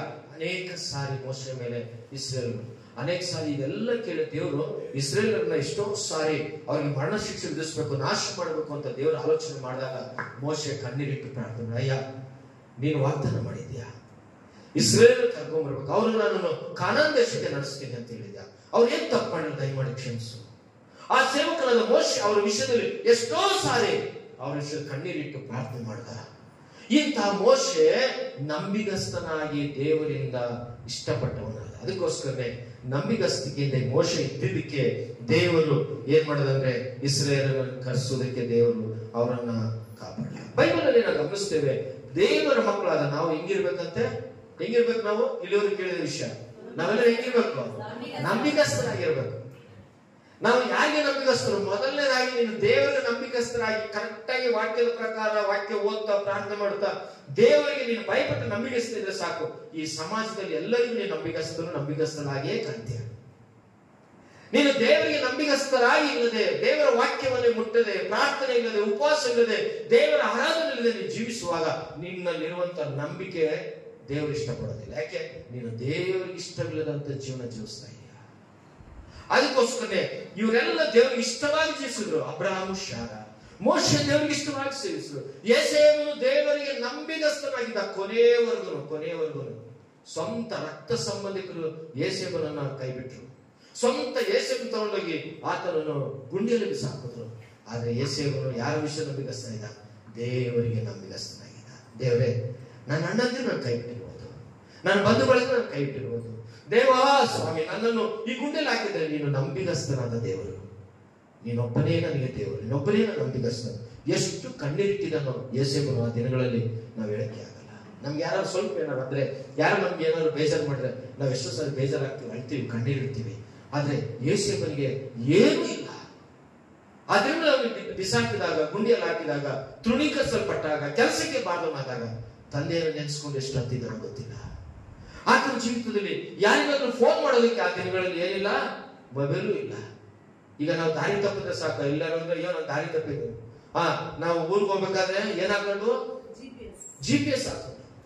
ಯಾಕೆ? ಎಲ್ಲಿ ಬೇಕಾದ್ರೂ ಹೋಗ್ಬೋದು, ಈಗೇನು ತೊಂದರೆ ಇಲ್ಲ. ಆವಾಗ ಯಾವ GPS ಇಲ್ಲ, ಯಾವ ಫೋನ್ ಇಲ್ಲ, ಯಾವ ಒಂದು ಕನೆಕ್ಟ್ ಯೋಸೇಫನಿಗಿಲ್ಲ. ಒಬ್ಬನೇ ಕನೆಕ್ಟ್, ಲೋಕದ ರಕ್ಷಕನಾದ ಸೃಷ್ಟಿಕರ್ತ ಅಂತ ದೇವರು ಯೋಸೇಫನಿಗೆ. ಅದಕ್ಕೆ ಯೋಸೇಫನು ದೇವರ ಮೇಲೆ ಅಷ್ಟು ನಂಬಿಕೆ ಇಟ್ಟ. ಕೊನೆಗೆ 30 ವರ್ಷಗಳಲ್ಲಿ ಏನೇನೋ ಕಷ್ಟಗಳು ಬಂದು, ಇದು ಜನನ ಮರಣ ಮಧ್ಯದಲ್ಲಿ ಇರುವಂತ ದೈವಭಕ್ತರ ಜೀವನ. ಈಗ ನಾವು ಹೇಗೆ ಜೀವಿಸ್ತಾ ಇದ್ದೀವಿ? ದೇವ್ರನ್ನ ಅಳಿಸ್ತಾ ಇದೀವ? ದೇವರಿಂದ ದೂರ ಆಗ್ತಾ ಇದೀವ? ಇಷ್ಟ ಬಂದಂಗೆ ನಾವು ಜೀವನ ಮಾಡ್ತಿದೀವ? ದೇವರಿಗೆ ಇಷ್ಟ ಇಲ್ಲದೆ ನಾವು ಜೀವನ ಮಾಡ್ತಾ ಇದ್ದೇವೆ.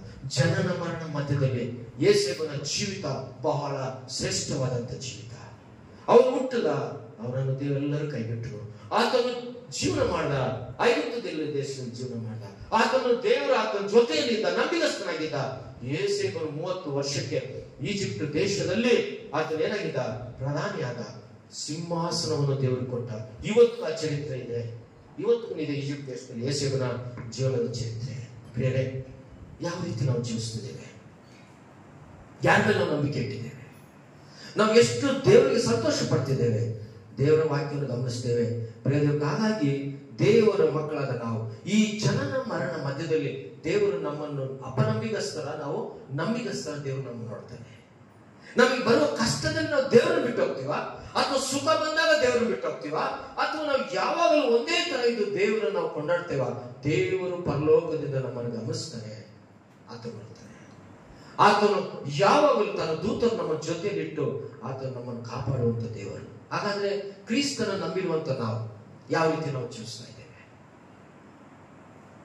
ಸ್ವಲ್ಪ ನಂಬಿಕೆ, ಸ್ವಲ್ಪ ಅಪನಂಬಿಕೆ, ಒಂದಿನ ನಂಬಿಕೆ, ಇನ್ನೊಂದಿನ ನಂಬಿಕೆ ಇಲ್ಲ, ಒಂದಿನ ಪ್ರಾರ್ಥನೆ, ಇನ್ನೊಂದು ಪ್ರಾರ್ಥನೆ ಇಲ್ಲ. ಯಾವ ರೀತಿ ಇದೆ? ಮನುಷ್ಯನ ಜನನ ಮರಣ ಮಧ್ಯದಲ್ಲಿ ನಾವು ಯಾವ ಬದುಕನ್ನು ಬದುಕ್ತಾ ಇದ್ದೇವೆ? ಯಾವ ರೀತಿ ಬದುಕ್ತಾ ಇದ್ದೇವೆ? ಅಬ್ರಹಾಮ, ಶಾರ, ಇಸಾಕು, ಯಾಕೋಬ, ಪೌಲನ ಜೀವಿತ, ತಿಮೋತಿ, ಇವತ್ತು ಅವರ ಎಲ್ಲ ಹೆಸರುಗಳು ಈ ಬೈಬಲ್ ಅಲ್ಲಿ ಬರೆದಿರುವಂತವ್ರು ಏನಂದ್ರೆ ಅವರೆಲ್ಲರೂ ಜನನ ಮರಣ ಮಧ್ಯದಲ್ಲಿ ದೇವರಿಗೆ ಇಷ್ಟವಾದಂತ ಸೇವೆ ಮಾಡಿದ್ರು, ದೇವರಿಗೆ ಇಷ್ಟವಾಗಿ ಅವರು ಬದುಕಿದ್ರು, ದೇವರಿಗೆ ಮೆಚ್ಚುಗೆಯಾಗಿ ನಂಬಿಕೆಯಿಂದ ಅವರು ಜೀವನ ಮಾಡಿದ್ರು. ಯಾವ ಕೊರತೆ ಇಲ್ಲದ ದೇವರು ಅವರನ್ನು ಕಾಪಾಡ್ತಾ ಬಂದ. ಅವರಿಗೆ ಸುಖನೇ ಸಿಕ್ತ? ಬೈಬಲ್ ಇರುವಂತ ಎಲ್ಲ ಜನರೇಷನ್ ಇರುವಂತ ಬೈಬಲ್ ಸುಖನೇ ಇತ್ತ? ಅವರಿಗೆ ದೇವರ ಸೇವೆಯನ್ನು ಮಾಡಿದ್ರು. ಸುವಾರ್ತೆ ಸಾಗಿದ್ರು. ಎಷ್ಟೋ ಜನ ಪ್ರಾಣವನ್ನು ಕಳ್ಕೊಂಡ್ರು, ನಂಬಿಕೆಯಿಂದ ಇದ್ರು ಅವರೆಲ್ಲರೂ. ಎಷ್ಟೋ ಹೆಣ್ಣು ಮಕ್ಕಳು, ಎಷ್ಟೋ ಗಂಡು ಮಕ್ಕಳು, ಎಷ್ಟೋ ತಾಯಂದಿರು, ಎಷ್ಟೋ ತಂದೆದಿರು ಬೈಬಲ್ ಇರುವಂತ ಹೆಸರುಗಳನ್ನು ಗಮನಿಸುವಾಗ ಜನನ ಮರಣ ಮಧ್ಯದಲ್ಲಿ ಅವರು ದೇವರಿಗೆ ಇಷ್ಟವಾಗಿ ಜೀವಿಸಲಿಲ್ಲ. ಸುಮಾರು ಒಂದು 10% ಮಾತ್ರ. ಈಗ ನಾನು ಕೆಲವು 3 ಎಕ್ಸಾಂಪಲ್ ಕೊಟ್ಟೆ. ಅಂತವ್ರು ಮಾತ್ರ ಅವ್ರಿಗೆ ದೇವರಿಗೆ ಇಷ್ಟವಿಲ್ಲದಂತೆ ಅಹಂಕಾರದಿಂದಲೂ, ದೇವರಿಗೆ ಇಷ್ಟವಿಲ್ಲದಂತೆ ದೂರವಾಗಿ, ದೇವರು ಕೊಟ್ಟಾಗ ಅವರು ದೇವರಿಂದ ದೂರವಾಗಿ ದೇವರಿಗೆ ಕಣ್ಣೀರಿರಿಸಿ ಅವರೆಲ್ಲರೂ ದೂರವಾದರು. ಇವತ್ತು ನೀನು ಯಾವ ಸ್ಟೇಜಲ್ಲಿ ಇದೆಯಾ? ನಿಮ್ಮ ಕುಟುಂಬ ಯಾವ ರೀತಿ ಇದೆ ಇವತ್ತು? ಜನನ ಮರಣ ಮಧ್ಯದಲ್ಲಿ ನಿನ್ನ ಕುಟುಂಬ ನಂಬಿಕೆಯಿಂದ ಕ್ರಿಸ್ತನಿಗಾಗಿ ಜೀವಿಸ್ತಾ ಇದೆಯಾ? ಏನೇ ಸಮಸ್ಯೆ ಬರಲಿ, ಏನೇ ಕಷ್ಟ ಬರಲಿ, ನಿನ್ನ ಮೊಣಕಾಲು ದೇವರ ಸನ್ನಿಧಿಯಲ್ಲಿ ಊರ್ತಾ ಇದ್ದೀರಾ? ಏನೇ ಕಷ್ಟ ಬರಲಿ, ಸಮಸ್ಯೆ ಬರಲಿ, ಸಂತೋಷ ಇರಲಿ, ನೀನು ದೇವರ ವಾಕ್ಯವನ್ನು ಪ್ರತಿದಿನ ಓದ್ತಾ ಇದೆಯಾ? ಜನನ ಮರಣ ಮಧ್ಯದಲ್ಲಿ ನಿನ್ನ ಜೀವನ ದೇವರು ನೋಡುವಂತನಾಗಿ, ನನ್ನ ಜೀವನ ದೇವರು ನೋಡುವಂತನಾಗಿದ್ದಾನೆ. ಹಾಗಾದ್ರೆ ಪ್ರಿಯರ ಮಕ್ಕಳ ದೇವರ ವಾಕ್ಯದ ಮಾತು ಮೊದಲ ಕೊರಿಂಥಿ ಪತ್ರಿಕೆ 1ನೇ ಅಧ್ಯಾಯ 9ನೇ ವಚನ. ದೇವರು ನಂಬಿಗಸ್ತನು, ನಮ್ಮ ಕರ್ತನಾದ ಯೇಸು ಕ್ರಿಸ್ತನೆಂಬ ತನ್ನ ಮಗನ ಅನ್ಯೋನ್ಯತೆಗೆ ನಿಮ್ಮನ್ನು ಕರೆದವನು ಆತನೇ. ನೋಡ್ರಿ, ಈಗ ನಾವು ನಂಬಿಗಸ್ತರಾಗಿರ್ಬೇಕಾದ್ರೆ ದೇವರು ಸಹ ಎಂತವನು? ಎಂತವಂತ ದೇವರು ಆತ ನಂಬಿಗಸ್ತನೇ. ಆತನ ಒಂದು ಮಾತನ್ನು ಸಹ ಬದಲಾಗೋದಿಲ್ಲ. ಬೈಬಲ್ ಇರುವಂತಹ ವಿಷಯಗಳು. ಆತನು ಸೃಷ್ಟಿಕರ್ತನಾದ ದೇವರು, ಆತನು ಮನುಷ್ಯರನ್ನು ಮಾಡಿದಂತ ದೇವರು. ಜನನ ಆತನೇ ಕೊಟ್ಟನು, ಮರಣವೂ ಆತನೇ ಕೊಡುತ್ತಾನೆ. ಇವೆರಡರ ಮಧ್ಯದಲ್ಲಿ ದೇವರಿಗೆ ನಾವು ನಂಬಿಗಸ್ತರಿದ್ದಾಗ ನಮ್ಮ ದೇವರು ಎಂತಂತೆ, ನಮ್ಮ ಕರ್ತನ ಯೇಸು ಕ್ರಿಸ್ತನೆಂಬ ತನ್ನ ಮಗನ ಅನ್ಯೋನ್ಯತೆಗೆ ನಿಮ್ಮನ್ನು ಕರೆದವನು ನಂಬಿಗಸ್ತನು. ನನ್ನನ್ನು ಕರೆದವನು, ನಿನ್ನನ್ನು ಕರೆದವನು ನಂಬಿಗಸ್ತನಾದಂತ ದೇವರು. ಆತನು ಗೊಂಬೆ ಅಲ್ಲ, ಆತನು ಇನ್ನೊಂದಲ್ಲ, ಆತನು ಜೀವ ಸ್ವರೂಪನಾದಂತ ದೇವರು, ಸರ್ವ ಲೋಕದ ಒಡೆಯನು, ಸರ್ವ ಸೃಷ್ಟಿಕರ್ತನು, ಆತನು ಮಹೋನ್ನತನು, ಅದ್ಭುತಕರನು, ಆಲೋಚನಕರ್ತನು, ಬಲವಂತನಾದ ದೇವರನ್ನ ನೀನು ನಾನು ನಂಬಿದ್ದೇವೆ. ನಾವ್ಯಾವುದೋ ಸಮಯ ಬಂದಾಗ ಜೀವನ ಮಾಡೋ, ಸಮಯ ಬಂದಾಗ ಯೇಸು ಅನ್ನೋದು, ಕಷ್ಟ ಬಂದಾಗ ದೇವರು ಅನ್ನೋದಲ್ಲ. ಸದಾ ಕಾಲ ಅಥವಾ ಯುಗ ಸಮಾಪ್ತಿಯವರೆಗೂ ನಮ್ಮ ಜೊತೆಯಲ್ಲಿ ಇರುವಂತ ದೇವರನ್ನು ನಂಬಿದ್ದೇವೆ. ಆ ನಂಬಿಗಸ್ತನಾದ ದೇವರಿಗೆ ನೀನು ನಂಬಿಕೆಯಿಂದ ಜೀವಿಸ್ತಾ ಇದೆಯಾ? ಬೇಗ ಬಿಟ್ಟಿನ ಇಷ್ಟ ಬಂದಾಗ ಬೈಬಲ್ ಯಾವಾಗ ಓದೋದ, ಪ್ರಾರ್ಥನೆ, ಒಂದು ಜೀವನ ಜನನ ಮರಣ ಮಧ್ಯದ ಜೀವನದಲ್ಲಿ ಭಕ್ತರು ಕಲಿಸಿಕೊಟ್ಟಂತ ಪಾಠ ನಾವಿಲ್ಲಿ ನಾವು ನೋಡ್ತಾ ಇದ್ದೇವೆ. ದೇವರ ಭಯಭಕ್ತಿಯಲ್ಲಿ ಭಕ್ತರು ಜೀವಿಸಿ ಲೋಕವನ್ನು ಯಾತ್ರೆಯನ್ನು ಮುಗಿಸಿದ್ರು. ಇವತ್ತು ನೀವು ನಾವು ಈ ಲೋಕದ ಯಾತ್ರೆಯನ್ನು ಮುಗಿಸುವ ಮಧ್ಯದಲ್ಲಿ ನಾವು ಯಾವ ರೀತಿ ಕರ್ತನಿಗಾಗಿ ಆತನಿಗಾಗಿ ನಾವು ಜೀವಿಸ್ತಾ ಇದ್ದೇವೆ? ಅನೇಕ ಸಾರಿ ವಾಕ್ಯ ಆದ್ಮೇಲೆ ಹೊರಗೆ ಹೋಗ್ತಿದ್ದಂಗೆ ಸಾಕು, ಅಪವಾದಿನ ಮತ್ತೆ ಅದೇ ಜೀವನ, ಅದೇ ಬದುಕು, ಅದೇ ಆಲೋಚನೆ, ಅದೇ ರೀತಿಯಾದಂಥದ್ದು ಕೊಡ್ತಾನೆ. ನಾವು ಬದಲಾವಣೆ ಆಗೋದಕ್ಕೆ ಪ್ರಯತ್ನ ಪಡೋಣ. ಕ್ರಿಸ್ತ ಯೇಸು ನಂಬಿರುವಂತ ನಾವು, ರಕ್ಷಣೆ ಹೊಂದಿದಂತ ನಾವು, ನಮ್ಮ ಜೀವಿತದಲ್ಲಿ ನಾವು ಹೊಸ ಜೀವನವನ್ನ ಕ್ರಿಸ್ತನಿಗಾಗಿ ಬದುಕುವಾಗ ನಾವು ನಂಬಿಗಸ್ತರಾಗಿರೋಣ. ಅವಾಗಲೇ ದೇವರು ನಂಬಿಗಸ್ತನು. ಎಂತವರಂತೆ, ನಿನ್ನನ್ನು ಕ್ರಿಸ್ತನೆಂಬ ತನ್ನ ಮಗನ ಅನ್ಯತೆ ನಿಮ್ಮ ಕರೆದವನು ನಂಬಿಗಸ್ತನು. ದೇವರು ಯಾವತ್ತೂ ನಿಮ್ಗೆ ಅನ್ಯಾಯ ಮಾಡಲ್ಲ. ಒಂದು ಮಾತು ಹೇಳ್ತೀನಿ, ಯೇಸು ಸ್ವಾಮಿ ಯಾವತ್ತೂ ನಮ್ಮನ್ನು ನಿಮ್ಮನ್ನು ಅನ್ಯಾಯ ಮಾಡಲ್ಲ. ಆತನು ಅನ್ಯಾಯ ಮಾಡುವಂತ ದೇವರು ಅಲ್ಲ. ಆತ ನಿನ್ನನ್ನು ತಲೆಯಾಗಿರ್ತಾನೆ, ನಿನ್ನನ್ನು ಉನ್ನತ ಸ್ಥಿತಿಗೆ ತರುವಂತ ದೇವರು, ನಿಮ್ಮನ್ನು ಆರೋಗ್ಯದಾಯಕನಾಗಿ ಮಾಡುವಂತ ದೇವರು, ನಿಮ್ಮನ್ನು ಅನೇಕ ವಿಷಯಗಳಲ್ಲಿ ಕಾಪಾಡುವಂತ ದೇವರು. ಆತನು ನಮಗೆ ನಂಬಿಗಸ್ತನಾಗಿದ್ದಾನೆ. ಆದ್ರೆ ನಾವು ಆತನಿಗೆ ನಂಬಿಗಸ್ತರಾಗಿದ್ದೇವಾ? ಒಂದು ಸಾರಿ ಆಲೋಚನೆ ಮಾಡೋಣ. ಇವತ್ತು ಒಂದು ಸಾರಿ ಆಲೋಚನೆ. ಬೇರೆ ದೇವರ ವಾಕ್ಯ ಎರಡನೇ ವಿಷಯಕ್ಕೆ ಹೋಗೋಣ, ಬೇಗ ಟೈಮ್ ಆಯ್ತು. ಒಂದೇದು, ನಾವು ಜನನ ಮರಣ ಮಧ್ಯದಲ್ಲಿ ನಮಗೆ ಇರುವಂತ ನಮ್ಮ ಜೀವನ ಯಾವ ರೀತಿ ಇದೆ ಯೇಸು ಕ್ರಿಸ್ತನಲ್ಲಿ, ಯಾವ ರೀತಿ ಇದೆ? ಒಂದೇನೋ ನೋಡುದು, ನಾವು ಯೇಸುವನ್ನು ನಂಬಬೇಕು, ರಕ್ಷಣೆ ಹೊಂದಬೇಕು, ಕ್ರಿಸ್ತನ ಆರಾಧನೆ ನಾವು ಮುಂದೆ ಸಾಗಬೇಕು, ನಾವು ದೇವರಿಗೆ ನಂಬಿಗಸ್ತರಾಗಿರ್ಬೇಕು. ನಮ್ಮ ದೇವರು ಎಂತವನೋ ನೀನ್ ಕೇಳಿದೆಲ್ಲ ಕೊಡ್ತಾನೆ, ನೀನ್ ಏನ್ ಅವಶ್ಯಕತೆ ನಮ್ಮ ದೇವರು ಒದಗಿಸ್ಕೊಡ್ತಾನೆ. ಆದ್ರೆ ನೀನು ನಂಬಿಕೆಯಿಂದ ಪ್ರಾರ್ಥನೆ ಮಾಡಬೇಕು, ವಿಶ್ವಾಸದಿಂದ ಬೈಬಲ್ ಓದಬೇಕು. ಖಂಡಿತವಾಗಿ ದೇವರು ನಮ್ಮನ್ನು ಕೈ ಬಿಡ್ತಾರೆ. ಎರಡನೇದಾಗಿ ನಾವು ಹೋಗೋಣ, ವಿಶ್ವಾಸಿಗಳು ಹೇಗಿರ್ಬೇಕಂದ್ರೆ ಕರುಣೆಯುಳ್ಳವರಾಗಿರ್ಬೇಕು. ಹೇಗಿರ್ಬೇಕು? ಕರುಣೆಯುಳ್ಳವರು, ಅಥವಾ ಮಮಕಾರವುಳ್ಳವರು, ಅಥವಾ ಉಪಕಾರ ಮಾಡುವಂತವರು, ಅಥವಾ ದಯ ತೋರಿಸುವಂತವರಾದ ವಿಶ್ವಾಸಿಗಳಾಗಿರಬೇಕು. ಕ್ರಿಸ್ತನ ರಕ್ತದಿಂದ ತೊಳೆಯಲ್ಪಟ್ಟಂತ ಪ್ರತಿ ವಿಶ್ವಾಸಿ ಆತನು ಕರುಣೆಯುಳ್ಳವನಾಗಿ ಲೋಕದಲ್ಲಿ ಬದುಕಿರುವವರೆಗೂ ಜನನ ಮರಣ ಮಧ್ಯದಲ್ಲಿ ಅವನು ಹೇಗೆ ಬದುಕಬೇಕಂದ್ರೆ ಕರುಣೆಯುಳ್ಳವನಾಗಿ, ಕ್ಷಮಿಸುವವನಾಗಿ, ಉಪಕಾರ ಮಾಡುವವನಾಗಿ, ಧರ್ಮ ಮಾಡುವವನಾಗಿ, ಸಹಾಯ ಮಾಡುವವನಾಗಿ ಆತನ ಈ ಲೋಕದಲ್ಲಿ ಜೀವಿಸಿ ಅನೇಕರ ಆಶೀರ್ವಾದಕ್ಕೆ ಪಾತ್ರನಾಗಬೇಕು. ಒಂದು ಮಾತು ನೋಡ್ಬೇಕು. ಜ್ಞಾನೋಕ್ತಿಗಳು 19ನೇ ಅಧ್ಯಾಯ 17ನೇ ವಚನ. ಬಡವರಿಗೆ ದಯ ತೋರಿಸುವವನು ಯೆಹೋವನಿಗೆ ಸಾಲ ಕೊಡುವವನು, ಆ ಉಪಕಾರಕ್ಕೆ ಯೆಹೋವನೇ ಪ್ರತ್ಯುಪಕಾರ ಮಾಡುವನು. ಗಮನಿಸುವಂತ ವಿಷಯ ನೋಡ್ರಿ, ಒಬ್ಬ ಯೇಸುವನ್ನು ನಂಬಿದಂತ ವಿಶ್ವಾಸಿಗೆ ದೇವರು ಎಷ್ಟೋ ಆಶೀರ್ವಾದ ಮಾಡಿರ್ತಾರೆ, ಎಷ್ಟೆಷ್ಟೋ ಕೊರತೆಗಳಿಂದ ದೇವರು ಅವರನ್ನು ಬಿಡಿಸಿರ್ತಾರೆ. ಹಾಗಾಗಿ ದೇವರ ಆಸೆ ವಿಶ್ವಾಸಿ ಹೇಗಿರ್ಬೇಕಂದ್ರೆ ಆ ವಿಶ್ವಾಸಿಯು ಬಡವರಿಗೆ ದಯ ತೋರಿಸುವಂತನಾಗಿರ್ಬೇಕು.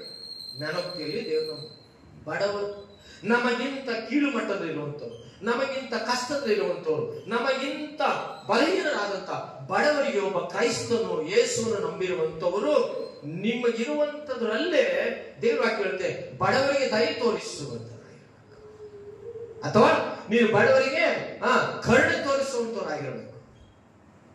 ಅದಕ್ಕೆ ಮತ್ತಾಯ ಸುವಾರ್ತೆ ನೋಡ್ತೇವೆ, ಕರುಣೆ ಉಳ್ಳವನು ಧನ್ಯನು, ದೇವರಿಂದ ಅವನಿಗೆ ಕರುಣೆ ದೊರಕುವುದು.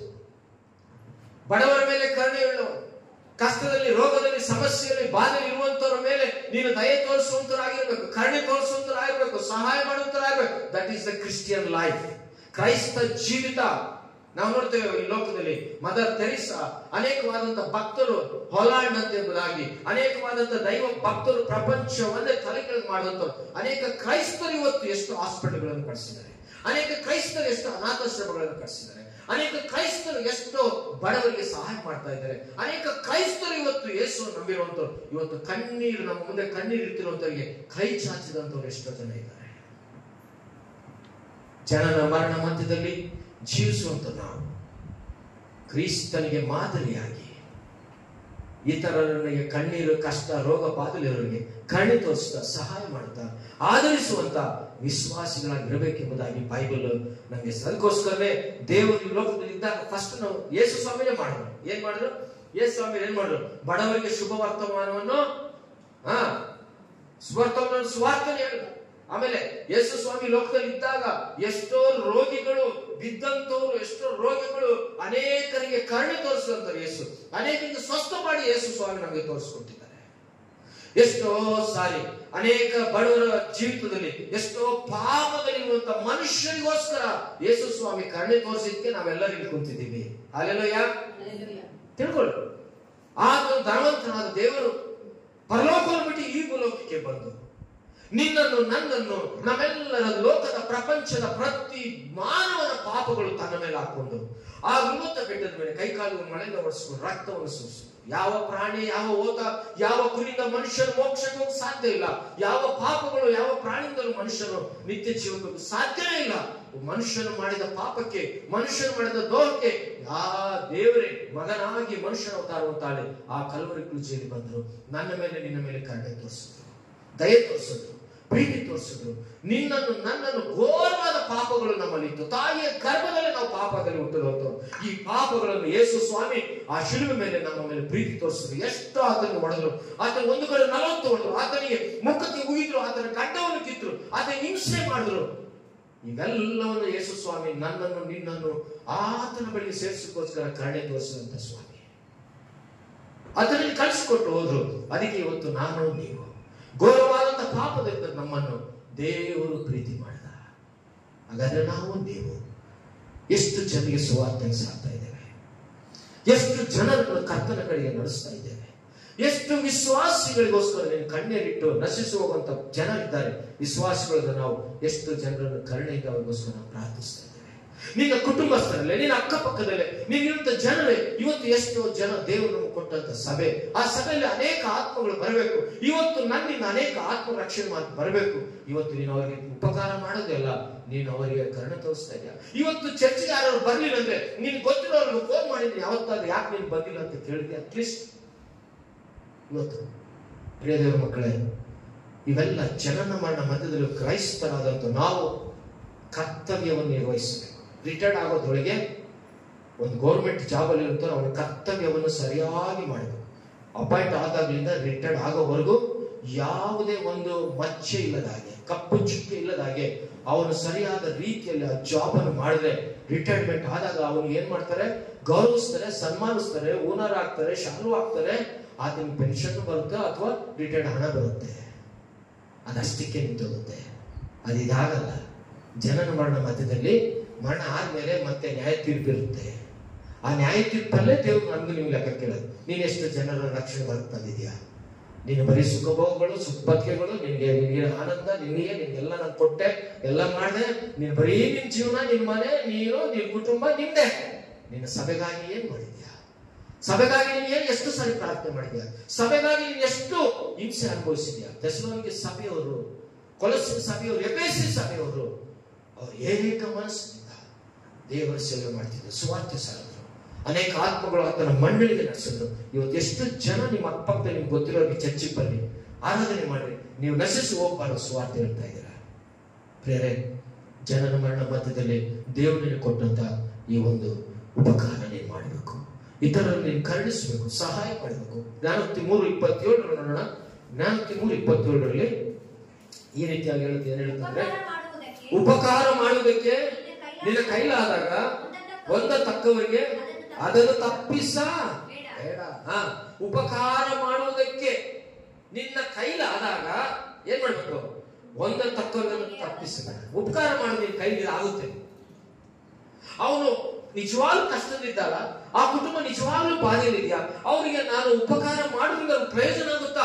ದೇವರಿಗೆ ಜ್ಞಾನವನ್ನು ಕೊಟ್ಟಿದ್ದಾನೆ, ಅಂತವ್ರಿಗೆ ನೀನು ಉಪಕಾರ ಮಾಡಬೇಕಂತ ವಿಶ್ವಾಸಿಯಾಗಿರ್ಬೇಕು. ಅಂತವ್ರ ಮೇಲೆ ನೀನು ಕರುಣೆ ತೋರಿಸುವಂತ ವಿಶ್ವಾಸಿಯಾಗಿರ್ಬೇಕು.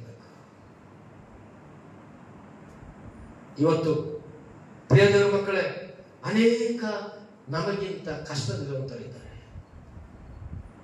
ಇವತ್ತು ಎಷ್ಟೋ ಬಾಧೆಗಳಿರುವಂತರಿದ್ದಾರೆ. ನಮ್ಗೆ 100 ಜೊತೆ ಬಟ್ಟೆ ಇದ್ರೆ ಎಷ್ಟೋ ಬಡವರಿಗೆ 2 ಜೊತೆ 3 ಜೊತೆ ಬಟ್ಟೆ, ಅದನ್ನೇ ಒಪ್ಕೊಂಡು, ಅದನ್ನೇ ಹಾಕೊಂಡು, ಅದನ್ನೇ ಒಪ್ಕೊಂಡು ಅಂತಹ ಬಡವರಿದ್ದಾರೆ. ಗೊತ್ತಾ? ನಮಗೆ ಎಷ್ಟೆಷ್ಟೋ ಮನೆಗಳಲ್ಲಿ ಅನುಕೂಲವಾದಂತ ವಸ್ತುಗಳು ನಮ್ಗಿದ್ರು ಮನೆಯಲ್ಲಿ ಒಂದು ಕುರ್ಚಿಲ್ಲದಂತ ಜನರಿದ್ದಾರೆ. ಇವತ್ತು ಗೊತ್ತಾ ಏನ್ ಮಾಡ್ತಿದ್ದೀವಿ ನಾವು? ದೇವರ ವಾಕ್ಯ ಹೇಳುತ್ತೆ, ವಿಶ್ವಾಸಗಳು ನಾವು ಕರುಣೆಯುಳ್ಳವರಾಗಿರಬೇಕು. ಸಭೆಯಲ್ಲಿ ಎಷ್ಟೋ ಜನ ಬಲಹೀನರಿರ್ತಾರೆ, ಸಭೆಯಲ್ಲಿ ಎಷ್ಟೋ ಜನ ಅವಶ್ಯಕತೆಗಳಿರ್ತಾರೆ. ನಮ್ಮ ಕ್ರೈಸ್ತರಲ್ಲಿ, ನಮ್ಮ ಬಂಧು ಬಳಗ ಯಾರೇ ಆಗಲಿ, ನೀನು ಉಪಕಾರ ಮಾಡು, ನೀನು ಸಹಾಯ ಮಾಡು, ಅದರ ಮುಖಾಂತರ ಅವರಿಗೆ ಸ್ವಾರ್ಥ ಹೇಳು, ಅದರ ಮುಖಾಂತರ ಅವರಿಗೆ ಕರ್ತನ ಬಳಿಗೆ ನಡೆಸೋದಕ್ಕೆ ನೀನು ಪ್ರಯತ್ನ ಮಾಡು. ಅವರ ನಿತ್ಯ ಜೀವಕ್ಕೆ ನಡೆಸುವ ಜವಾಬ್ದಾರಿ ನಮಗಿದೆ, ಪರಲೋಕಕ್ಕೆ ನಡೆಸುವ ಜವಾಬ್ದಾರಿ ನಮಗಿದೆ, ಅವರಿಗೆ ಮೋಕ್ಷಕ್ಕೆ ನಡೆಸುವ ಜವಾಬ್ದಾರಿ ದೇವರು ನಮ್ಮ ಮೇಲೆ ಇಟ್ಟಿದ್ದಾನೆ. ಹಾಗಾದ್ರೆ ನೀನೇನ್ ಮಾಡ್ತಿದ್ಯಾ? ಅಸಲು ನಾವು ಒಂದು ಮಾತು ಹೇಳಲ್ಲ, ಎಷ್ಟೋ ಜನ ಕ್ರೈಸ್ತರು ಬೈಬಲೇ ಮುಟ್ಟಲ್ಲ, ಇನ್ನದೇನ್ ಸ್ವಾರ್ಥ ಮಾಡ್ತಾರೆ. ಎಷ್ಟೋ ಜನ ಕ್ರೈಸ್ತರು ನಿಜವಾಗ್ಲು ಈ ಸಭೆಗೋಸ್ಕರ ಎದೆ ಮುಟ್ಕೊಂಡು ನಾನು ಹೇಳ್ತೀನಿ, ಎಷ್ಟೋ ಜನ ಕ್ರೈಸ್ತರು ಈ ಸಭೆ ಅಭಿವೃದ್ಧಿಗೋಸ್ಕರ ಪ್ರಾರ್ಥನೆ ಮಾಡ್ತಾ ಇಲ್ಲ. ಇವತ್ತು ಹೊಸ ಆತ್ಮಗಳು ನಮ್ಮ ಮಂದಿರಕ್ಕೆ ಬರಬೇಕು. ದೇವ, ಇದು ನನ್ನ ಮಂದಿರ, ಈ ಮಂದಿರ ಕಟ್ಟಲ್ಪಡ್ತಿದೆ, ಇದಕ್ಕೆ ಆತ್ಮಗಳು ಬೇಕು, ಅನೇಕ ರಕ್ಷಣೆ ಬೇಕು ಅಂದ್ರೆ ಎಷ್ಟೋ ವಿಶ್ವಾಸಿಗಳು ಬಾಯಲ್ಲಿ ಇವತ್ತು ಪ್ರಾರ್ಥನೆ ಮಾಡಿಲ್ಲ. ಖಂಡಿತ ದೇವಸ್ಥಾನ ನಿಂತ್ಕೊಂಡು ಹೇಳ್ತೀನಿ, ಅದೇ ಅವರ ಸುಖ ಭೋಗಗಳಿಗೆ, ಅವ್ರಿಗೆ ಬೇಕಾದ ಎಲ್ಲ ವಿಷಯಗಳಿಗೆ, ಅವ್ರಿಗೆ ಬೇಕಾದ ಎಲ್ಲ ಅನುಕೂಲಗಳಿಗೆ ಅಷ್ಟು ಪ್ರಾರ್ಥನೆ ಮಾಡಿದ್ರೆ ಬಿಟ್ಟು ಬಿಡೋದು. ಏನ್ ಜವಾಬ್ದಾರಿ ಇದೆ? ನೀವು ಏನು ಕಡೆ ತೋರಿಸ್ತಾ ಇದ್ದೀರಾ ವಿಶ್ವಾಸಿಗಳಲ್ಲಿ? ಯಾರ ಮೇಲೆ ನಿಮ್ಗೆ ನೀವು ಕರ್ತನ ಕಡೆ ನಡೆಸ್ತಾ ಇದ್ದೀರಾ ವಿಶ್ವಾಸಿಗಳಲ್ಲಿ? ನಾವು ಒಬ್ಬರಿಗೊಬ್ಬರು ಉಪಕಾರಗಳಾಗಿ, ಒಬ್ಬರಿಗೊಬ್ಬರು ವಂದನೆ ಹೇಳುವವರಾಗಿ, ಒಬ್ಬರಿಗೊಬ್ಬರು ಪ್ರೀತಿ ಮಾಡೋರು, ಒಬ್ಬರಿಗೊಬ್ಬರು ಸಹಾಯ ಮಾಡುವಂತ ವಿಶ್ವಾಸಿಗಳಾಗಿ ದೇವರು ಎರಡನೇ ದಿನದಿಂದ ಅಪೇಕ್ಷೆ. ನೀವು ವಿಶ್ವಾಸಿ ಆಗಿದ್ರೆ ನಿಮ್ಮ ಜೀವಿತದಲ್ಲಿ ಒಳ್ಳೆಯದನ್ನು ಮಾಡು. ಒಬ್ಬ ವ್ಯಕ್ತಿಯ ವಿಷಯದಲ್ಲಿ ನಾನು ನಿಮಗೆ ತೋರಿಸಲಿಕ್ಕೆ ಇಷ್ಟಪಡ್ತೇನೆ. ಬೈಬಲಲ್ಲಿ ಎಂತ ಶ್ರೀಮಂತನು ಗೊತ್ತವನು, ಆ ವ್ಯಕ್ತಿ ಎಷ್ಟು ಹಣ ಇರುವಂತ, ದೇವರು ಎಷ್ಟು ಆಶೀರ್ವಾದ ಮಾಡಿದಾನೆ ಅಂದ್ರೆ ಆತನು ಬಡವರಿಗಾಗಿ ತನ್ನ ಜೀವವನ್ನೇ ಕೊಟ್ಟಿದ್ದಾನೆ. ಬೈಬಲಲ್ಲಿ ಆತನು ವಿಧವರಿಗೆ ಎಷ್ಟೋ ಬೈಬಲ್ ತನ್ನ ಜೀವನವನ್ನು ಕೊಟ್ಟಿದ್ದಾನೆ. ಆತನು ಕಣ್ಣಿನ ಕಷ್ಟದಲ್ಲಿರುವವರಿಗೆ ಎಷ್ಟೋ ಸಹಾಯ ಮಾಡಿದ್ದಾನೆ ಈ ಭಕ್ತನು. ಅಬ್ಬಬ್ಬ, ಅದು ಓದ್ತಾ ಇದ್ರೆ ಒಂದಲ್ಲ 10 ಸತಿ ಓದಕ್ಕೆ ಆ ಬೈಬಲ್ ನನಗೆ ಇಷ್ಟಪಡ್ತೀನಿ. ಎಲ್ಲರೂ ತೆಗೆದ ಮೇಲೆ ನಾನು ಓದ್ತೀನಿ ಬೈಬಲ್. ದಯಮಾಡಿ ಆ ವಾಕ್ಯವನ್ನು ತೆಗೀರಿ. ಯೋಬನ ಬರೆದ ಪುಸ್ತಕ, ಯೋಬನ 1ನೇ ಅಧ್ಯಾಯ 1-2 ವಚನ ನಾನು ಓದ್ತೀನಿ, ಕೇಳಿಸ್ಕೊಳ್ಳಿ ಅಷ್ಟೇ. ಊಚ್ ದೇಶದಲ್ಲಿ ಯೋಬನೆಂಬ ಒಬ್ಬ ಮನುಷ್ಯನಿದ್ದನು. ಅವನು ದೇವರಲ್ಲಿ ಭಯಭಕ್ತನಾಗಿ ಕೆಟ್ಟದ್ದನ್ನು ನಿರಾಕರಿಸುತ್ತಾ ನಿರ್ದೋಷಿಯು ಯಥಾರ್ಥ ಚಿತ್ತನು ಆಗಿದ್ದನು. ಅವರಿಗೆ 7 ಮಂದಿ ಗಂಡು ಮಕ್ಕಳು, 3 ಮಂದಿ ಹೆಣ್ಣು ಮಕ್ಕಳು ಇದ್ದರು. ಅವರಿಗೆ 7,000 ಕುರಿಗಳು, 3,000 ಒಂಟೆಗಳು, 500 ಜೋಡಿ ಎತ್ತುಗಳು, 500 ಹೆಣ್ಣು ಕತ್ತೆಗಳು, ಅನೇಕ ಸೇವಕರು ಇದ್ದರಿಂದ ಅವನು ಮೂಡಣ ದೇಶದಲ್ಲೆಲ್ಲ ಹೆಚ್ಚು ಸ್ವಾಸ್ಥ್ಯಗಳನ್ನಾಗಿದ್ದನು. ಅವನ ಕುಮಾರರು ಒಂದೊಂದು ದಿನ ಒಬ್ಬೊಬ್ಬರ ಮನೆಯಲ್ಲಿ ಔತಣವನ್ನು ನಡೆಸ್ತಾ ಇದ್ದ. ಅವನಂತ ಶ್ರೀಮಂತನು ಯಾರು ಇಲ್ಲ. ಈ ಯೋಬನು ಮಾಡಿದಂತ ಕೆಲಸ ಏನ್ ಮಾಡಿದ, ಅಷ್ಟು ಹಣವಂತನು, ದೇವರು ಅಷ್ಟು ಕೊಟ್ಟವನು. ಅವನು ಎಂತ ಒಳ್ಳೆ ಕೆಲಸ ಯೋಬನು ಬದುಕಿದಾಗ ಮಾಡಿದಾರೆ ಅಂದ್ರೆ, ಯೋಬ 29ನೇ ಅಧ್ಯಾಯ ನಾವು ಗಮನಿಸ 12ನೇ ವಚನದಿಂದ ನಾನು ಓದ್ತೀನಿ ನೋಡ್ರಿ, ದಯಮಾಡಿ. 29, 12ನೇ ವಚನ ಅಥವಾ 11ನೇ ವಚನ ಓದ್ತೀನಿ. ಕೇಳಿದ ಕಿವಿಯು ನನ್ನನ್ನು ಹರಿಸಿತು, ನೋಡಿದ ಕಣ್ಣು ಸಾಕ್ಷಿ ಕೊಟ್ಟಿತು. ಏಕೆಂದರೆ ಅಂಗಲಾಚುವ ಬಡವನನ್ನು, ಸಹಾಯಕನಿಲ್ಲದ ಅನಾಥನನ್ನು ರಕ್ಷಿಸುವನಾಗಿದ್ದೇನು. ಯಾರು ಹೇಳ್ತಿದ್ದೆ ಮಾತು? ಯೋಬನು ಹೇಳ್ತಿರೋದು. ನನ್ ಕೋಟಿ ಇದೆ, ಅಷ್ಟು ಕತ್ತೆ, ಅಷ್ಟು ಆಸ್ತಿ, ಮೂಡಣ ದೇಶದಿಂದ ಶ್ರೀಮಂತನಿಲ್ಲ. ನನಗೆ ಶ್ರೀಮಂತ, ನನ್ಗೆ ಯಾರು ಬೇಕಾಗಿಲ್ಲ, ನಾನು ಯಾಕೆ ಇದ್ ಮಾಡ, ನನಗೆ ಎಲ್ಲ ಸುಖ ಸೌಭಾಗ್ಯ ಇದೆ, ನನ್ನಿಷ್ಟ ಅಂತ ಬದುಕಲಿಲ್ಲ ಯೋಬನ. ಯೋಬನ ಏನ್ ಮಾಡಿದಂತೆ, ಆತನಿಗೆ ಕಣ್ಣಿಗೆ ಕಂಡವರನ್ನ, ಕಿವಿಗೆ ಕೇಳಿದವರಂತನ, ಅಂಗಲಾಚುವ ಬಡವನನ್ನು, ಸಹಾಯಕನಿಲ್ಲದ ಅನಾಥನನ್ನು ರಕ್ಷಿಸುವನಾಗಿದ್ದನು. ಗತಿಯಿಲ್ಲದವನು ನನ್ನನ್ನು ಹರಿಸುತ್ತಿದ್ದನು. ಅಂದ್ರೆ ವಿಧವೆಯ ಹೃದಯವನ್ನು ಉತ್ಸಾಹಗೊಳಿಸುತ್ತಿದ್ದೆನು. ನಾನು ಧರ್ಮವನ್ನು ಧರಿಸಿಕೊಂಡೆನು, ಧರ್ಮವು ನನ್ನನ್ನು ಧರಿಸಿತು. ನಾನು ನ್ಯಾಯವೇ ನನಗೆ ನಿಲುವಂಗಿಯು ಮುಂಡಾಸವೂ ಆಗಿತ್ತು. ನಾನು ಕುರುಡನಿಗೆ ಕಣ್ಣಾಗಿಯೂ ಕುಂಟನಿಗೆ ಕಾಲಾಗಿಯೂ ಇದ್ದೆನು. ದರಿದ್ರರಿಗೆ ತಂದೆಯಾಗಿ ಪರಿಚಯ ಇಲ್ಲದವರ ವ್ಯಾಜ್ಯವನ್ನು ವಿಚಾರಿಸುತ್ತಾ ಇದ್ದೆನು. ಎಂತ ವಿಷಯ ಯೋಬು ಹೇಳ್ತಿರೋದು. ಅವ್ರು ಮಾಡಿದ್ದು ಧೈರ್ಯವಾಗಿ ಯೋಬು ತಂದೆಯಾದ ದೇವರ ಮುಖಾಂತರ ಬರೆಸಿದ್ದಾನೆ. ಯೋಬ ಹೇಳ್ತಿದ್ದಾನೆ, ನಾನು ಬೇಕಾದಷ್ಟಿದೆ ಯೋಬನಿಗೆ. ಯಾವ ಸಮಯದಲ್ಲಿ ಹೇಳ್ತೀನಿ ಗೊತ್ತೇ ಮಾತು? ಯೋಬ ಯಾವ ಸಮಯದಲ್ಲಿ ಹೇಳ್ತೀನಿ ಅದನ್ನು ಹೇಳ್ತೀನ? ಎಲ್ಲವನ್ನು ಕಳ್ಕೊಂಡ. ಯಾವಾಗ ಯೋಬು ಎಲ್ಲವಿತ್ತು, ಯೋಬನ ಆ ದೊಡ್ಡ ಅಭಿವೃದ್ಧಿ ನೋಡಿ, ಯೋಬಿನ ಉನ್ನತ ಸ್ಥಿತಿ ನೋಡಿ ಅಪವಾದಿಗೆ ಹೊಟ್ಟೆ ಕಿಚ್ಚುವಂತು. ಏನ್ ಮಾಡ್ತಾರೆ, ಯೋಬುವಿನ ಮನೆಯನ್ನು ವಂಚ. ಎಂತ ಅದ್ಭುತ ಕಾರ್ಯಗಳಲ್ಲಿ ನೋಡ್ತಂದ್ರೆ, ಅಷ್ಟು ಭಯಂಕರವಾಗಿ ಯೋಬನಿಗೆ ಇರುವಂತ ಎಲ್ಲವನ್ನು ಅಪವಾದಿ ನಾಶ ಮಾಡ್ತಾನೆ. ಅಪವಾದಿ ದೇವರನ್ನು ಮಾತಾಡ್ತಾರೆ, ನೀನ್ ಏನ್ ಬೇಕಾದ್ರೂ ನನ್ನ ಭಕ್ತನಿಗೆ ಏನಾದ್ರು ಮಾಡು, ಅವನ ಮನೆಯ ಸುತ್ತಲೂ ಮಾತ್ರ ನಾನು ಕಂಚ ಹಾಕಿದ್ರೆ ಅವನಿಗೆ ನೀವೇನೋ ಮಾಡಬಾರ್ದು. ಎಂತ ದೇವ್ರು ನಮ್ಮ ದೇವ್ರು. ಯೋಬನಿಗೆ ಏನು ಮಾಡಕ್ಕಾಗಲಿಲ್ಲ, ಸೈತಾನ ಎಲ್ಲವನ್ನು ಹೋಯ್ತು. ಆಮೇಲೆ ಹೋಗಿದ್ದ ಮೇಲೆ ಅವಾಗ ಯೋಬನು ಹೇಳ್ತಾನೆ, ನಾನು ಬಡವರಿಗೆ ಸಹಾಯ ಮಾಡಿದೆ, ದಿನ ದಲಿತರಿಗೆ ಸಹಾಯ ಮಾಡಿದೆ, ನನ್ನ ಕಿವಿಲಿ ಕೇಳೋರ್ಗೆಂತಲೂ ಉಪಕಾರ ಮಾಡಿದೆ, ನನ್ನ ಕಣ್ಣಿನ ನೋಡೋರ್ಗೆಂತ ಏನಿಲ್ಲದಂತೆ ಮಾಡಿ, ವಿಧವೆಯರಿಗೆ ನಾನು ಎಷ್ಟೋ ಸಹಾಯ ಮಾಡಿದೆ, ಅವರನ್ನು ಉತ್ಸಾಹಗೊಳಿಸಿದೆ, ಉಜ್ಜೀವಗೊಳಿಸಿದೆ, ಗತಿಲ್ಲದವರಿಗೆ ನಾನು ಸಹಾಯ ಮಾಡಿದೆ, ಪರಿಚಯದವರ ವ್ಯಾಜ್ಯವನ್ನು ವಿಚಾರಿಸ್ತಾ ಇದ್ದೆ, ನನಗೆ ಗೊತ್ತಿಲ್ಲದವ್ರಿಗೂ ನಾನು ಸಹಾಯ ಮಾಡ್ತಿದ್ದೆ, ಅವ್ರ ಬಗ್ಗೆ ನಾನು ವಿಚಾರಿಸ್ತಿದ್ದೆ. ಆದರೂ ನನ್ನ ಆಸ್ತಿ ಎಲ್ಲ ಹೋಯ್ತು. ದೇವರು ಬಹಳ ಬುದ್ಧಿವಂತರು. ಅನೇಕ ಸಾರಿ ನಾವು ಅನ್ಕೊಂತೀವಿ ದೇವರೇ ನಮ್ಗೆ ಇದು ಮಾಡ್ತಂತ. ಅನೇಕ ಸಾರಿ ನಾವು ಪ್ರಾರ್ಥನೆ ಇಲ್ಲದಾಗ, ನಮ್ಮ ಕುಟುಂಬದಲ್ಲಿ ದೈವಿಕ ಶಕ್ತಿ ಇಲ್ಲದಿದ್ದಾಗ, ನಮ್ಮ ಜೀವಿತದಲ್ಲಿ ವಾಕ್ಯದ ಬಲ ಇಲ್ಲದಾಗ ಅಪವಾದಿ ಸ್ಥಳ ಕೊಟ್ಟು ನಿನಗೆ ನಮಗೆ ನಮ್ಮೆಲ್ಲರಿಗೂ ಇರುವಂತ ಎಲ್ಲ ಸಂತೋಷವನ್ನು ಕಿತ್ಕೊಳ್ಳುವಂತನಾಗಿರ್ತಾನೆ. ಅದಕ್ಕೆ ಏನ್ ಮಾಡ್ತಾನೆ ಕೊರ್ನೇಲಿನಲ್ಲಿ ಅವನು ಏನ್ ಮಾಡ್ದ? ಕೊರ್ನೇಲಿ ತನ್ನ ಮನೆಯಲ್ಲೇ ಉಪವಾಸಗಳನ್ನು ಮಾಡ್ತಿದ್ದ, ಪ್ರಾರ್ಥನೆಗಳನ್ನು ಮಾಡ್ತಿದ್ದ, ತನ್ನ ಕುಟುಂಬಸ್ಥರಿಗೆ ಪ್ರತಿದಿನ ಕುಂಡಿಸಿ ಭಯಭಕ್ತಿಯಿಂದ ಪ್ರಾರ್ಥನೆ ಮಾಡ್ತಿದ್ದ. ಯಾಕೆ? ಅವನಿಗೆ ಅಪವಾದಿ ಬಂದು ಅವರನ್ನು ನಾಶ ಮಾಡದ ಹಾಗೆ, ಅಪವಾದಿ ಬಂದು ಅವ್ರ ಕುಟುಂಬದಲ್ಲಿ ಇರುವಂತದ್ದು ಎಲ್ಲವನ್ನು ಕಿತ್ಕೊಂಡು ಹೋಗದ ಹಾಗೆ ಅವನು ಜಾಗ್ರತೆಯಿಂದ ಇದ್ದ. ಅದು ನಮ್ಮ ಗುಣಪಾಠ. ಪ್ರಿಯ ದೇವರ ಮಕ್ಕಳೇ, ಜಾಗ್ರತೆಯಿಂದ ನಾವು ವಿಶ್ವಾಸಗಳು ಬದುಕಬೇಕು. ಯೋಗನ್ನೇ ಬಿಟ್ಟಿಲ್ಲ. ಏನ್ ಮಾಡ್ತಿದ್ದೆ ಯೋಗ? ಪ್ರತಿದಿನ ಎಲ್ಲಿ ನನ್ನ ಮಗಳು ನನ್ನ ಮಕ್ಕಳು ಪಾಪ ಮಾಡ್ತಾರೆ ಅಂತೇಳಿ ದೇವರಿಗೆ ಏನ್ ಮಾಡ್ತಿದ್ದ? ಯಜ್ಞವನ್ನು ಅರ್ಪಿಸ್ತಾ ಇದ್ದ. ಅಷ್ಟು ಘನವಂತನಾದ್ರೂ ಪ್ರತಿದಿನ ದೇವರಿಗೆ ಸಮಯ ಕೊಡ್ತಾ ಇದ್ದ. ಪ್ರತಿದಿನ ದೇವರ ಸನ್ನಿಧ ತನ್ನ ಮಕ್ಕಳಿಗೋಸ್ಕರ, ಕುಟುಂಬಗೋಸ್ಕರ ಆರಾಧನೆ ಮಾಡ್ತಾ ಇದ್ದ. ಅಂಥದನ್ನೇ ಅಪವಾದಿ ಬಿಡ್ಲಿಲ್ಲ. ಅಸೂಯೆ ಪಟ್ಟು ಯೋಗಿರುವಂಥದ್ದು ಎಲ್ಲವನ್ನು ಕಿತ್ಕೊಂಡ. ಯೋಬ ಹಳೆಯ ಸ್ಥಿತಿಗೆ ಬಂದ. ಎಂಥ ಹೀನ ಸ್ಥಿತಿಗೆ ಬಂದ ಯೋಬನು. ಆದ್ರೆ ದೇವರು ಯೋಬನು ಎಂತ ಹೀನ ಸ್ಥಿತಿಗೆ ಬಂದ್ರು, ಯೋಬನು ದೇವರನ್ನು ಮಾತ್ರ ಬಿಡಲಿಲ್ಲ. ದೇವರಲ್ಲಿ ನಂಬಿಗಸ್ತನಾಗಿಯೇ ಇದ್ದ, ನಂಬಿಗಸ್ತನಾಗಿಯೇ ಜೀವನ ಮಾಡ್ದ. ಎಂತ ಸ್ಥಿತಿ ತಂದ್ರು ಯೋಬನು ದೇವರ ಮೇಲೆ ನಂಬಿಕೆ ಇಟ್ಕೊಂಡ, ವಿಶ್ವಾಸ ಇಟ್ಕೊಂಡ. ಆವಾಗ ಈ ಮಾತು ಬರೀತಿರೋದು, ನಾನು ಎಷ್ಟೆಲ್ಲ ಮಾಡಿದೆ, ನಾನು ಇಲ್ಲಿ ಬರ್ಬೇಕಾ? ಆಮೇಲೆ ಏನಾಯ್ತು? ಇಷ್ಟೆಲ್ಲ ಒಳ್ಳೇದು ಮಾಡಿದ್ಕೆ, ಇಷ್ಟೆಲ್ಲ ಬಡವರಿಗೆ ಸಹಾಯ ಮಾಡಿದ್ಕೆ, ಇಷ್ಟೆಲ್ಲ ಯೋಬನ ಜೀವಿತದಲ್ಲಿ ಎಲ್ಲ ಉಪಕಾರಗಳನ್ನು, ಕರುಣೆಯನ್ನು ಇಂಥವ್ರಿಗೆ ತೋರಿಸೋದಕ್ಕೆ ದೇವರು ಯೋಬನ ನಂಬಿಗಸ್ತ ಪ್ರಾರ್ಥನೆ ನೋಡಿ ಏನ್ ಮಾಡ್ದ? ದೇವರು ಯೋಬನಿಗೆ 2ರಷ್ಟು ಆಶೀರ್ವಾದ ಮಾಡ್ದ. ಹಲ್ಲೆಲೂಯ! ಎಷ್ಟು ಆಸ್ತಿ ನಾಶ ಆಯ್ತೋ ಅಷ್ಟು ಆಸ್ತಿಗೆ 2ರಷ್ಟು ದೇವರು ಯೋಬನಿಗೆ ಕೊಟ್ಟ. ಹಲ್ಲೆಲೂಯ! ಇವತ್ತು ನಿಮ್ಮ ಜೀವಿತದಲ್ಲಿ ಜ್ಞಾಪಕ ಇಟ್ಕೊಳ್ರಿ ಪ್ರಿಯರೇ. ನಿಮ್ಮ ಮನೆಯಲ್ಲಿ ದೀಪ ಉರಿಯದೇ ಇದ್ರೆ, ನಿಮ್ಮ ಮನೆಯಲ್ಲಿ ಪರಿಶುದ್ಧಾತ್ಮನ ಎಣ್ಣೆಯ ಅಭಿಷೇಕ, ಆ ಒಂದು ದೇವರ ಪ್ರಸನ್ನತೆ ಇಲ್ಲ ಅಂದ್ರೆ, ನಿಮ್ಮ ಮನೆಯಲ್ಲಿ ಪ್ರಾರ್ಥನೆ ವಿಜ್ಞಾಪನೆಗಳಿಲ್ಲ ಅಂದ್ರೆ, ನಿಮ್ಮ ಮನೆಯಲ್ಲಿ ದೈವರ ಸೇವೆಯ ಭಯ ಇಲ್ಲ ಅಂದ್ರೆ, ನಿಮ್ಮ ಮನೆಯಲ್ಲಿ ಸಭೆಗಾಗಿ ನೀನು ಆತ್ಮಗಳಿಗಾಗಿ ಪ್ರಾರ್ಥನೆ ಸಮಯ ಕೊಡ್ಲಿಲ್ಲ ಅಂದ್ರೆ, ದೇವರು ನಿನ್ನನ್ನು ಯಾವ ರೀತಿ ಯಾವ ಸಮಯದಲ್ಲಿ ಅಪವಾದ ಬರ್ತಾರೋ ಗೊತ್ತಿಲ್ಲ. ಹಾಗಾಗಿ ನಮ್ಮ ಮನೆಯ ಸುತ್ತಲೂ ನಾವೇನ್ ಮಾಡ್ಬೇಕು? ನಾವೆಲ್ಲರೂ ಕಂಚೆ ಹಾಕೋಬೇಕು, ಪ್ರಾರ್ಥನೆ ಮಾಡಬೇಕು, ಯಾವಾಗಲೂ ಬೇಡ್ಕೋಬೇಕು, ಪ್ರಾರ್ಥಿಸಬೇಕು ದೇವರ ಸನ್ನಿಧಾನದಲ್ಲಿ ನಾವು ಯಾವಾಗಲೂ. ಅದಕ್ಕೆ ನಾವು ನೋಡ್ತೇವೆ ಕೊರ್ನೇಲನು ಯಾವಾಗಲೂ ಪ್ರಾರ್ಥನೆ ಮಾಡ್ತಾರೆ. ದೇವ ದೂತರು ಕೊರ್ನೇಲನ ಮನೆಗೆ ಬಂದರು. ಇವತ್ತು ನಿಮ್ಮ ಮನೆಯಲ್ಲಿ ದೆವ್ವಗಳು ಬರ್ತಿದಾವ? ಬರೀ ಲೋಕಸ್ಥರು ಬರ್ತಿದಾರ? ಅಥವಾ ಈ ಲೋಕದ ಆಚಾರ ಪದ್ಧತಿಗಳನ್ನು ನಡೆಸುವಂತ ಜನರು ಹೆಚ್ಚಾಗಿ ಮನೇಲಿ ಬರ್ತಿದಾರ? ಅಥವಾ ವಿಶ್ವಾಸಿಗಳು ನಿಮ್ಮ ಮನೇಲಿ ಬರ್ತಿದಾರ? ದೇವರ ಭಕ್ತರು ನಿಮ್ಮ ಮನೇಲಿ ಬರ್ತಿದಾರ? ಯಾರು ನಿಮ್ಮ ಮನೇಲಿ ಬರ್ತಿದ್ದಾರೆ? ಒಂದ್ಸತಿ ಆಲೋಚನೆ ಮಾಡಿ.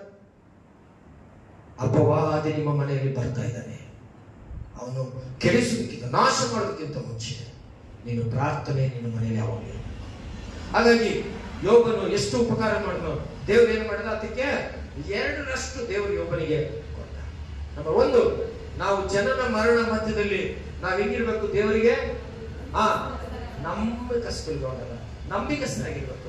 2ನೇದು ನಾವು ಹೆಂಗಿರ್ಬೇಕು? ನಮ್ಮ ಚರಣ ಮಧ್ಯದಲ್ಲಿ ನಾವು ಕರುಣೆಯುಳ್ಳವರಾಗಿರ್ಬೇಕು, ದಯೆ ತೋರಿಸೋರಾಗಿರ್ಬೇಕು. ನಾನು ಚೆನ್ನಾಗಿದೆ, ನಾನು ವೆಲ್ ಸೆಟ್ ಆಗಿದೆ, ನನಗೇನ್ ಬಿಡ ಅವರಿಂದ ಅಂದ ನೀನು ಬಿದ್ದೆ.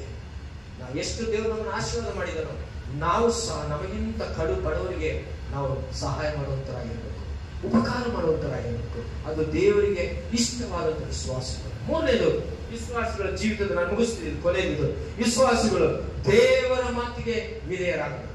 ಏನಾಗಬೇಕಂದ್ರೆ ಒಬ್ಬ ವಿಶ್ವಾಸಿ ದೇವರ ಮಾತಿಗೆ ವಿಧೇಯರಾಗಬೇಕು. ಅದಕ್ಕೆ ನಾವೆಲ್ಲರೂ ಗೊತ್ತಿರೋ ಧರ್ಮೋಪದೇಶ ಕಾಂಡದಲ್ಲಿ ಸ್ಪಷ್ಟವಾಗಿ ದೇವರು ನಮ್ಗೆ ಹೇಳಿದ್ದಾನೆ, ನೀನು ದೇವರ ಮಾತಿಗೆ ವಿಧೇಯರಾದ್ರೆ ದೇವರಿಂದ ನಿನಗೆ ಸಿಗುವಂತ ಆಶೀರ್ವಾದಗಳು, ದೇವರ ಮಾತನ್ನು ನೀನು ಕೇಳುವುದರಿಂದ ನಿನಗೆ, ನನಗೂ, ನಮ್ಮೆಲ್ಲರಿಗೂ ಸಿಗುವಂತ ಆಶೀರ್ವಾದಗಳು ಎಂತವು ಅಂದ್ರೆ, ದಯಮಾಡಿ ಧರ್ಮೋಪದೇಶ ಕಾಂಡ 28ನೇ ಅಧ್ಯಾಯ ನಾನು ಓದ್ತೀನಿ, ಕೇಳ್ರಿ. ಇಲ್ಲಿ 1ರಿಂದ 2 ವಚನ. ನೀವು ನಿಮ್ಮ ದೇವರಾದ ಯೆಹೋವನ ಮಾತನ್ನು ಶ್ರದ್ಧೆಯಿಂದ ಕೇಳಿ, ನಾನು ಈಗ ನಿಮಗೆ ಬೋಧಿಸುವ ಆತನ ಆಜ್ಞೆಗಳನ್ನೆಲ್ಲ ಅನುಸರಿಸಿ ನಡೆದರೆ ಆತನು ಭೂಮಿಯ ಮೇಲಿರುವ ಎಲ್ಲಾ ಜನಾಂಗಗಳಿಗಿಂತಲೂ ನಿಮ್ಮನ್ನು ಉನ್ನತ ಸ್ಥಿತಿಗೆ ತರುವನು. ಯಾವಾಗ ತರ್ತಾನೆ? 2ನೇ ವಚನ. ನಿಮ್ಮ ದೇವರಾದ ಯೆಹೋವನ ಮಾತಿಗೆ ಕಿವಿಗೊಟ್ಟು ನಡೆದರೆ ಈ ಶುಭಗಳು ನಿಮಗೆ, ನಿಮ್ಮ ಕುಟುಂಬಕ್ಕೆ ಪ್ರಾಪ್ತವಾಗ್ತವೆ. ದೇವರ ವಾಕ್ಯವನ್ನು ಏನ್ ಮಾಡ್ಬೇಕಂತೆ? ಕಿವಿಗೊಟ್ಟು ಕೇಳಬೇಕು. ಬಹಳ ಸಾರಿ ಅದು ಇಷ್ಟ ಇರಲ್ಲ. ಬರೀ ಇಲ್ಲಿ ಹೇಳೋದಲ್ಲ, ನಾನು ಸುಮಾರು 4-5 ವಾಕ್ಯಗಳು ಹೇಳಿದ್ದೀನಿ. ನೀವು ಓದುವಂಥದ್ದು ನಿಮ್ಮ ಕಿವಿಗೆ ಬೀಳ್ಬೇಕು. ನೀವು ಓದುವಂತ ವಾಕ್ಯ ನಿಮ್ಮ ಕಿವಿಗೆ ಬೀಳ್ಬೇಕು.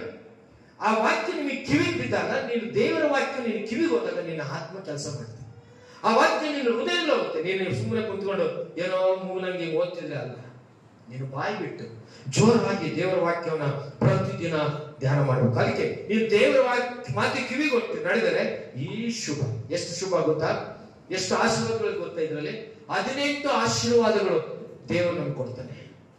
ದೇವರ ವಾಕ್ಯವನ್ನು ಕೇಳಬೇಕು, ದೇವರ ವಾಕ್ಯವನ್ನು ಶ್ರದ್ಧೆಯಿಂದ ಓದಬೇಕು, ದೇವರ ಮಾತುಗಳು ಕೇಳಿ ನಮ್ಮ ಹೃದಯ ಇಟ್ಕೋಬೇಕು. ಒಂದು ದೊಡ್ಡದಾದ್ರೆ ఒక ಚೌಲವಿನೇ ఒక ಚೌಲ ಬಿಡಿಸ್ಬೇಕು. ಒಂದು ಕಿವಿಲಿ ಕೇಳೆ, ಒಂದು ಕಿವಿಲಿ ಬಿಡೋದಲ್ಲ, ನಾವು 2 ಕಿವಿಲೂ ಕೇಳಬೇಕು.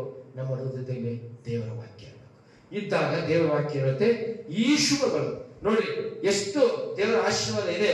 ದಯಮಾಡಿ ನಾನು ಓದ್ತೀನಿ, ಕೇಳ್ರಿ. ಯಾರಿಗೆ? ನೀವು ದೇವರ ವಾಕ್ಯಕ್ಕೆ ವಿಧೇಯರಾದ್ರೆ, ದೇವರ ವಾಕ್ಯವನ್ನು ಕಿವಿಗೊಟ್ರೆ, ನೀವು ಶ್ರದ್ಧೆಯಿಂದ ದೇವರ ಸನ್ನಿಧಾನಕ್ಕೆ ಬಂದ್ರೆ, ಬೋಧನೆಯನ್ನು ಕೇಳಿದ್ರೆ, ಅದರಂತೆ ನಡೆದ್ರೆ 18 ಆಶೀರ್ವಾದಗಳು ಇವತ್ತು ನಿಮ್ಮ ಮನೆಗೆ ತಗೊಂಡೋಗ್ತೀರಾ. ಹಲ್ಲೆಲೂಯಾ. 18 ಆಶೀರ್ವಾದಗಳು ಇವತ್ತು ನಿಮ್ಮ ಜೊತೆಯಲ್ಲಿ ದೇವರು ನಡೆಸುವಂತ. ಏನು ಅದು ನೋಡ್ತಾರೆ. ನಿಮಗೆ ಊರಲ್ಲಿಯೂ ಅಡವಿಯಲ್ಲಿಯೂ ಶುಭ ಉಂಟಾಗುವುದು. ನಿಮ್ಮ ಸಂತಾನ, ವ್ಯವಸಾಯಗಳು, ದನಕರು ಮುಂತಾದ ಪಶುಗಳು ಶುಭ ಉಂಟಾಗುವುದು. ನಿಮ್ಮ ಪುಟ್ಟಿಗಳು, ಕೊಳವೆಗಳು ಶುಭ ಉಂಟಾಗುವುದು. ನೀವು ಕೆಲಸಕ್ಕೆ ಹೋಗುವಾಗಲೂ ಬರುವಾಗಲೂ ಶುಭ ಉಂಟಾಗುವುದು. ನಿಮ್ಮ ಮೇಲೆ ಬರುವ ಶತ್ರುಗಳು ನಿಮ್ಮಿಂದ ಸೋತು ಹೋಗುವಂತೆ ಯೆಹೋವನು ಮಾಡುವನು. ಅವರು ಒಂದೇ ದಾರಿಯಿಂದ ನಿಮ್ಮ ಮೇಲೆ ಬಂದರು, 7 ದಾರಿಗಳಿಂದ ಓಡಿ ಹೋಗುವರು. ನಿಮ್ಮ ಕಣಜಗಳು ಯಾವಾಗಲೂ ತುಂಬಿರುವಂತೆಯೂ ನಿಮ್ಮ ಪ್ರಯತ್ನಗಳೆಲ್ಲ ಸಫಲವಾಗುವಂತೆ ನಿಮ್ಮ ದೇವರ ಯೆಹೋವನಿಗೆ ನಿಮಗೆ ಶುಭವನ್ನು ಅನುಗ್ರಹಿಸುವನು. ಆತ ನಿಮಗೆ ಕೊಡುವ ದೇಶದಲ್ಲಿ ನಿಮಗೆ ಶುಭವನ್ನೇ ಉಂಟು ಮಾಡುವನು. ನೀವು ನಿಮ್ಮ ದೇವರ ಯೆಹೋವನ ಆಜ್ಞೆಗಳನ್ನು ಅನುಸರಿಸಿ ಆತನು ಹೇಳಿದ ಮಾರ್ಗದಲ್ಲೆಲ್ಲ ನಡೆದರೆ, ಆತನ ವಾಗ್ದಾನ ಮಾಡಿದಂತೆ ನಿಮ್ಮನ್ನು ತನಗೋಸ್ಕರ ಮೀಸಲಾದ ಜನರನ್ನಾಗಿ ಸ್ಥಾಪಿಸುವನು. ಭೂಮಿಯಲ್ಲಿರುವ ಎಲ್ಲಾ ಜನಗಳು ನಿಮ್ಮನ್ನು ಯೆಹೋವನ ಜನರೆಂದು ತಿಳಿದುಕೊಂಡು ನಿಮಗೆ ಭಯಪಡುವರು. ಯೆಹೋವನು ನಿಮ್ಮ ಪಿತೃಗಳಿಗೆ ಪ್ರಮಾಣ ಮಾಡಿದ ಮೇರೆಗೆ ನಿಮಗೆ ಕೊಡುವ ದೇಶದಲ್ಲಿ ಆತನಿಗೆ ಸಂತಾನ, ಪಶು, ವ್ಯವಸಾಯಗಳನ್ನು ಸಮೃದ್ಧಿಯನ್ನುಂಟು ಮಾಡುವನು. ಯೆಹೋವನ ಆಕಾಶದಲ್ಲಿರುವ ತನ್ನ ಜಲ ನಿಧಿಯನ್ನು ತೆರೆದು ನಿಮ್ಮ ದೇಶದ ಮೇಲೆ ಬೆಳೆಗೆ ಬೇಕಾದ ಹಾಗೆ ಮಳೆಯನ್ನು ಸುರಿಸಿ ನಿಮ್ಮ ಎಲ್ಲ ವ್ಯವಸಾಯಗಳನ್ನು ಸಫಲ ಮಾಡುವನು. ಎಷ್ಟು ಆಶೀರ್ವಾದ, ಎಷ್ಟು ಆಶೀರ್ವಾದ. ಯಾವ ಹೋಗಿ ಒಂದು ಗುರು ಹತ್ರ ಕೇಳೋದು ಬೇಕಾದ್ರೆ ಆಶೀರ್ವಾದ. ಎಲ್ಲೋ ಹೋಗಿ ನಾವು ಯಾವುದೋ ಒಂದು ಕೈ ಕೊಟ್ಟು ನಮ್ಮ ಹಸ್ತ ನೋಡಿ ಆಶೀರ್ವಾದ ಏನಿದೆ ಹೇಳ್ರಿ ಅಂತ ಕೇಳೋದೇ ಬೇಕಾಗಿಲ್ಲ. ನೀವು ಎಲ್ಲೋ ಹೋಗಿ ಯಾರೋ ದೊಡ್ಡವ್ರ ಹತ್ರ ನಮ್ಗೆ ಏನೇನು ಒಳ್ಳೇದು ಕೆಟ್ಟದ್ದು ಹೇಳ್ರಿ ಅಂತ ಯಾವ ಶಾಸ್ತ್ರ ನೀವು ಕೇಳೋದು ಬೇಕಾಗಿಲ್ಲ. ದೇವರ ಮಕ್ಕಳಾದ ನಾವು, ಕ್ರಿಸ್ತನ ಅಂಗೀಕರಿಸಿದಂತ ನಾವು ದೇವರ ವಾಕ್ಯವನ್ನು ಶ್ರದ್ಧೆಯಿಂದ ಕೇಳುವಾಗ, ಆ ವಾಕ್ಯದ ಪ್ರಕಾರ ನಾವು ಜೀವಿಸುವಾಗ, ನಾವು ಕಿವಿಗೊಟ್ಟು ದೇವರ ವಾಕ್ಯವನ್ನು ಕೇಳಿ ಅದರಂತೆ ನಾವು ದೇವರ ಮೇಲೆ ವಿಶ್ವಾಸ ಇಟ್ಟಾಗ ಈ ಆಶೀರ್ವಾದಗಳು ದೇವರು ನಿನ್ನ ಹೊಟ್ಟೆಯಲ್ಲಿ ಇಟ್ಟಿರ್ತಾರೆ. ಯಾವಾಗಲೂ ಅಲ್ಲೆಲ್ಲೋಯ ಈ ಆಶೀರ್ವಾದ ನಿನಗೆ ಕೊಡ್ತೀನಿ. ಯಾವಾಗ ಕೇಳಲ್ಲ, ಯಾವಾಗ ದೇವರ ವಾಕ್ಯ ವಿರೋಧವಾಗ್ತೀಯೋ ಈ ಆಶೀರ್ವಾದಗಳೆಲ್ಲ ಕೊರತೆಗಳೇ ಬರ್ತವೆ. ಹಾಗಾಗಿ ಪ್ರಿಯ ದೇವರ ಮಕ್ಕಳೇ, ದೇವರ ವಾಕ್ಯಕ್ಕೆ ನಾವು ವಿಧೇಯರಾಗೋಣ. ದೇವರ ವಾಕ್ಯ ಇನ್ನೊಂದು ಹೇಳುತ್ತೆ, ಜ್ಞಾನೋಕ್ತಿ 1:7 ಕಂದ ನನ್ನ ಮಾತುಗಳನ್ನು ಲಾಲಿಸು. ಜ್ಞಾನೋಕ್ತಿ ನಾವು ನೋಡ್ತೇವೆ. ಮತ್ತೆ ಅನೇಕ 5:7 ದೇವರ ಮಾತನ್ನು ನೀವು ಕಿವಿಗೊಟ್ಟು ಕೇಳಿ ದೇವರ ಮಾತಿನ ತೊಲಗಬೇಡಿ ಎಂಬುದಾಗಿ ಜ್ಞಾನೋಕ್ತಿಯಲ್ಲಿ ನೋಡ್ತೇವೆ. ಹಾಗಾಗಿ ದೇವರ ಮಾತು ಜೀವವುಳ್ಳ ಮಾತು, ದೇವರ ಮಾತು ಜೇನುತುಪ್ಪಕ್ಕಿಂತಲೂ ಶ್ರೇಷ್ಠವಾದ ಮಾತು. ದೇವರ ಮಾತುಗಳು, ನೀನು ವಾಕ್ಯವನ್ನು ನೀನು ಓದುವಾಗ ಅದರಂತ ಆಶೀರ್ವಾದಕರವಾದ ಪುಸ್ತಕ ಇನ್ಯಾವುದೂ ಇಲ್ಲ. ಇಂಥ ದೇವರ ವಾಕ್ಯವನ್ನ ನೀನು ಪ್ರತಿದಿನ ನೀನು ಧ್ಯಾನ ಮಾಡಬೇಕು. ನೀನು ದೇವರ ವಾಕ್ಯಕ್ಕೆ ಪ್ರತಿ ಭಾನುವಾರ ದೇವರ ಸನ್ನಿಧಾನಕ್ಕೆ ಬಂದು ಹೇಗಿರ್ಬೇಕಂದ್ರೆ ಆತನ ನೀನು ಮಹಿಮೆಪಡಿಸಬೇಕು. ತಪ್ಪು ಮಾಡಿದ್ರು ಯಾರು ಗೊತ್ತಾ? ಇಸ್ರಾಯೇಲರು ದೇವರ ಮಾತೇ ಕೇಳಿಲ್ಲ. ಅವರು ಎಷ್ಟು ಕಷ್ಟದಲ್ಲಿ ಬೆಳೆದ್ರು ಅಂದ್ರೆ ಅವರು ಐಗುಪ್ತ ದೇಶದಲ್ಲಿ ಎಷ್ಟು ಸಮಸ್ಯೆಗಳು ಬೆಳೆ. 81ನೇ ಕೀರ್ತನೆ ದಯಮಾಡಿ ನಾನು ಓದ್ತೀನಿ ನೋಡ್ರಿ. 8-12 ನನ್ನ ಜನರೇ ಕೇಳಿರಿ, ಖಂಡಿತವಾಗಿ ಹೇಳುತ್ತೇನೆ, ಇಸ್ರಾಯೇಲರೇ ಕಿವಿಗೊಟ್ಟರೆ ಎಷ್ಟೋ ಒಳ್ಳೆಯದು. ನಿಮ್ಮಲ್ಲಿ ಅನ್ಯ ದೇವತೆಗಳು ಇರಬಾರದು, ಪರರ ದೇವತೆಗಳು ಪೂಜಿಸಬಾರದು. ನಿಮ್ಮನ್ನು ಐಗುಪ್ತದಿಂದ ಕರೆತಂದ ಯೆಹೋವನೆಂಬ ನಾನೇ ನಿಮ್ಮ ದೇವರು. ಅಗಲವಾಗಿ ಬಾಯಿದೆಲೆಯಲ್ಲಿ ಅದನ್ನು ತುಂಬಿಸುವೆನು ಅಂದೆನು. ಆದರೆ ನನ್ನ ಜನರು ನನ್ನ ಮಾತು ಕೇಳಲಿಲ್ಲ, ಇಸ್ರಾಯೇಲ್ ನನಗೆ ಸಮ್ಮತಿಸಲಿಲ್ಲ. ಆದ್ದರಿಂದ ಇವರು ಹಠಮಾರಿಗಳು, ತಮ್ಮ ಮನಸ್ಸಿನಂತೆ ನಡೆಯಲಿ ಎಂದು ಸಡಿಲ ಬಿಟ್ಟೆನು. ಆ ಇಸ್ರಾಯೇಲರನ್ನು ದೇವರು ಹಿಂಸೆಗೆ ಗುರಿ ಮಾಡಿದ. ದೇವರ ಮಾತನ್ನು ಕೇಳಿದ್ರು. ದೇವರು ಹೇಳಿದ್ರು, ನೀವೇನ್ ಮಾಡ್ಬೇಕಂತೆ, ನೀವು ಅನ್ಯ ದೇವತೆಗಳನ್ನ ಆಚರಿಸಬಾರದು. ಅವು ಗೊಂಬೆಗಳು, ಮನುಷ್ಯನು ಮಾಡಿದಂಥವು. ಮರವನ್ನು ಕಡಿದು ಅದನ್ನು ಅಕ್ಕಸಾಲಿಗನು ಅದನ್ನು ಗೊಂಬೆಯಾಗಿ ಮಾಡಿ ಅದನ್ನು ತಂದು ಗುಡಿಯಲ್ಲಿಟ್ಟು ಅದನ್ನು ಆರಾಧಿಸುವಂತ ಒಂದು ಮರ. ಅವುಗಳನ್ನು ಅಡ್ಡ ಬೀಳಬಾರದು. ದೇವರ ವಾಕ್ಯ 58 ಕೀರ್ತನೆಗಳು ಅನೇಕ ಕಡೆ ನೋಡ್ತೇವೆ. ನಾವೇನ್ ಮಾಡ್ಬೇಕಾದ್ರೆ ಜನರು ಅನ್ಯ ದೇವತೆಗಳು ಅವ್ರೇನ್ ಮಾಡಿದ್ರು, ಇಸ್ರಾಯೇಲ್ ಮತ್ತೆ ಏನ್ ಮಾಡಿದ್ರು, ಎಲ್ಲ ಉಪಕಾರ ಮಾಡಿದ್ರೆ ತಿರುಗಿ ಅವ್ರು ಏನ್ ಮಾಡಿದ್ರು ಗೊತ್ತಾ, ಮತ್ತೆ ಹೋಗಿ ಏನ್ ಮಾಡಿದ್ರು, ನದಿ ತೀರದ ಪಕ್ಕದಲ್ಲಿರುವಂತ ದೇವರುಗಳಿಗೆ ಅವರು ಮತ್ತೆ ಆ ಗೊಂಬೆಗಳಿಗೆ ಪೂಜೆ ಮಾಡಿದ್ರು. ದೇವ್ರಿಗೆ ಸಿಟ್ಟು ಬಂತು. ಯಾಕಂದ್ರೆ ದೇವ್ರಿಗೆ ಇಷ್ಟ ಇಲ್ಲ. ನಿನ್ನನ್ನು ಎಷ್ಟು ತನದಿಂದ ನಿನ್ನ ಬಿಡಿಸಿದ್ದೇನೆ, ನಿನ್ನನ್ನು ನಂಬಿದೀಯಾ, ರಕ್ಷಣೆ ಹೊಂದಿದ್ದೀರಾ, ನಿಮ್ಗೆ ಆ ಭಯಂಕರವಾದಂತ ಕಷ್ಟಗಳಿಂದ ಬಿಡಿಸಿದ್ದೇನೆ, ನೀವು ಮತ್ತೆ ತಿರುಗಿ ನೀವು ಅನ್ಯ ಆಚಾರ ಪದ್ಧತಿಗಳಿಗೆ ಅನ್ಯರ ಸಹವಾಸಕ್ಕೆ ನೀವು ಬಿದ್ದೋಗ್ತಿದ್ದೀರಾ. ದೇವರಿಗೆ ಕೋಪ ಬಂದು ಎಷ್ಟೋ ಜನರು ಸತ್ತು ಹೋದ್ರು ಅರಣ್ಯದಲ್ಲಿ, ಎಷ್ಟೋ ಜನರು ನೈತಿರ ಪಕ್ಕದಲ್ಲಿ ನಾಶವಾದರು. ಯಾಕೆ ಗೊತ್ತಾ, ದೇವರು ಮಾಡಿದ ಉಪಕಾರ ಅವ್ರು ಮಾಡ್ಬಿಟ್ರು. ಅದಕ್ಕೋಸ್ಕರನೇ ದೇವರು ಅವ್ರಿಗೆ ಆಜ್ಞೆ ಮಾಡ, ಪರರ ದೇವತೆಗೆ ಪೂಜಿಸಬಾರದು. ನಿಮ್ಮಲ್ಲಿ ಐಗುಪ್ತದಿಂದ ಕರತಂದ ಯೆಹೋವನೆಂಬ ನಾನೇ ನಿಮ್ಮ ದೇವರು, ಅಗಲವಾಗಿ ಬಾಯಿದಲ್ಲಿರಿ, ಈ ವಾಕ್ಯವನ್ನು ನಿಮಗೆ ನಾನು ಹಾಕ್ತೀನಿ ಅಂತ ಕೇಳಿಲ್ಲ ಸರಿ. ಇವತ್ತು ನಮ್ಮಲ್ಲಿ ಎಷ್ಟೋ ಜನ ಅಷ್ಟೇ. ಇವತ್ತು ದೇವರು ನಮ್ಮನ್ನು, ನಮ್ಮ ಹೃದಯವನ್ನು ದೇವರು ಕೊಟ್ಟು ರಕ್ಷಣೆ ಹೊಂದಿದ್ದೇವೆ, ದೇವರಲ್ಲಿ ವಿಶ್ವಾಸ ಇಟ್ಟಿದ್ದೇವೆ, ನಂಬಿಕೆ ಇಟ್ಟಿದ್ದೇವೆ. ಇವತ್ತು ಸಹ ಆಚಾರ ಪದ್ಧತಿಗಳು ಅನೇಕರು ಬಿಟ್ಟಿಲ್ಲ. ಇವತ್ತು ದೇವರಿಗಿಂತಲೂ ದೇವರ ಮಕ್ಕಳಿಗಿಂತಲೂ ಇವತ್ತು ಸ್ನೇಹಿತರು ಬಂದು ಬಳಗದ ಹತ್ರ ಹೋಗಿ ಆಚಾರ ಪದ್ಧತಿಗಳು ಮಾಡುವಂತ ಎಷ್ಟೋ ಜನ ಇದ್ದಾರೆ. ಕಳೆದ ದಿನಗಳು ಫ್ರೆಂಡ್ಸ್ ಡೇ ನಡೀತು, ಕುಂಕುಮಗಳು ಇಟ್ಕೊಂಡು ಅವಿಟ್ಕೊಂಡು ಇವಿಟ್ಕೊಂಡು ಅನೇಕ ಆಚಾರ ಪದ್ಧತಿಗಳನ್ನು ಮಾಡಿದ್ರು. ಕಳೆದ ದಿನಗಳು ಎಷ್ಟೋ ಈ ಲೋಕದ ಹಬ್ಬಗಳು ಬಂದು ಅನೇಕರ ಬಳಿಗೆ ಹೋಗಿ ಅನೇಕ ವಿಧದಲ್ಲಿ ಅವರ ಜೊತೆಲಿದ್ದು ಆಚಾರ ಪದ್ಧತಿಗಳು ಮಾಡಿದ್ರು. ಎಷ್ಟು ಶಾಪ. ಕ್ರಿಸ್ತ ನಂಬಿದೆಯಾ, ರಕ್ಷಣೆ ಹೊಂದಿದೆಯಾ, ನೀನು ಪರಿಶುದ್ಧನಾಗಿ ದೇವರನ್ನು ಪರಿಶುದ್ಧತೆಯಿಂದ ನೋಡು. ಒಂದೊಂದ್ಸತಿ ಹೇಳಕ್ಕಾಗಲ್ಲ. ಕೆಲವು ಕುಟುಂಬಗಳಲ್ಲಿ ಗಂಡನಿಂದ ಸಮಸ್ಯೆ, ಬೇರೆಯಿಂದ ಸಮಸ್ಯೆ, ಅವ್ರ ಕಷ್ಟ ತಟ್ಕೊಳ್ಳಾರ್ದೆ ಏನೋ ಒಂದು ಮಾಡಬೇಕಾಗುತ್ತೆ. ಅವರನ್ನ ನೀನು ದೇವ್ರಿಗೆ ಒಪ್ಪಿಸು. ದೇವ್ರು ನಿನ್ನ ಅನ್ಯಾಯ ಮಾಡಲ್ಲ, ದೇವ್ರು ನಿನ್ಗೆ ಯಾವತ್ತೂ ಕೈ ಬಿಡಲ್ಲ. ದೇವರಲ್ಲಿ ಕ್ಷಮಾಪಣೆ ಕೇಳಪ್ಪ, ಏನ್ ಮಾಡಲ್ಲ, ನನ್ನ ಗಂಡನ ಹಿಂಸೆ, ನಮ್ಮ ಬಂಧುಗಳಿಗೆ ಹಿಂಸೆ, ನಾನೇನು ತಪ್ಪು ಮಾಡಿ, ದೇವ್ರು ನನಗೆ ಕ್ಷಮಿಸಲ್ಲ, ನನ್ನ ಆಚಾರ ಪದ್ಧತಿ ಮಾಡಿದ ಮನಸ್ಸು ಒಂದು ಮಾತು, ದೇವ್ರ ಕ್ಷಮಾಪಣೆ ಕೇಳು. ದೇವರು 170 ಸತಿ ನಿನ್ನ ಕ್ಷಮಿಸ್ತಾನೆ. ಆದ್ರೆ ಗೊತ್ತಿದ್ದು ಎಷ್ಟೋ ಆಚಾರಗಳು. ಹಾಗಾಗಿ ದೇವರ ಮಕ್ಕಳದನ್ನ, ವಿಶ್ವಾಸಗಳದನ್ನ ದೇವರ ವಾಕ್ಯಕ್ಕೆ ನಾವು ವಿಧೇಯರಾಗೋಣ.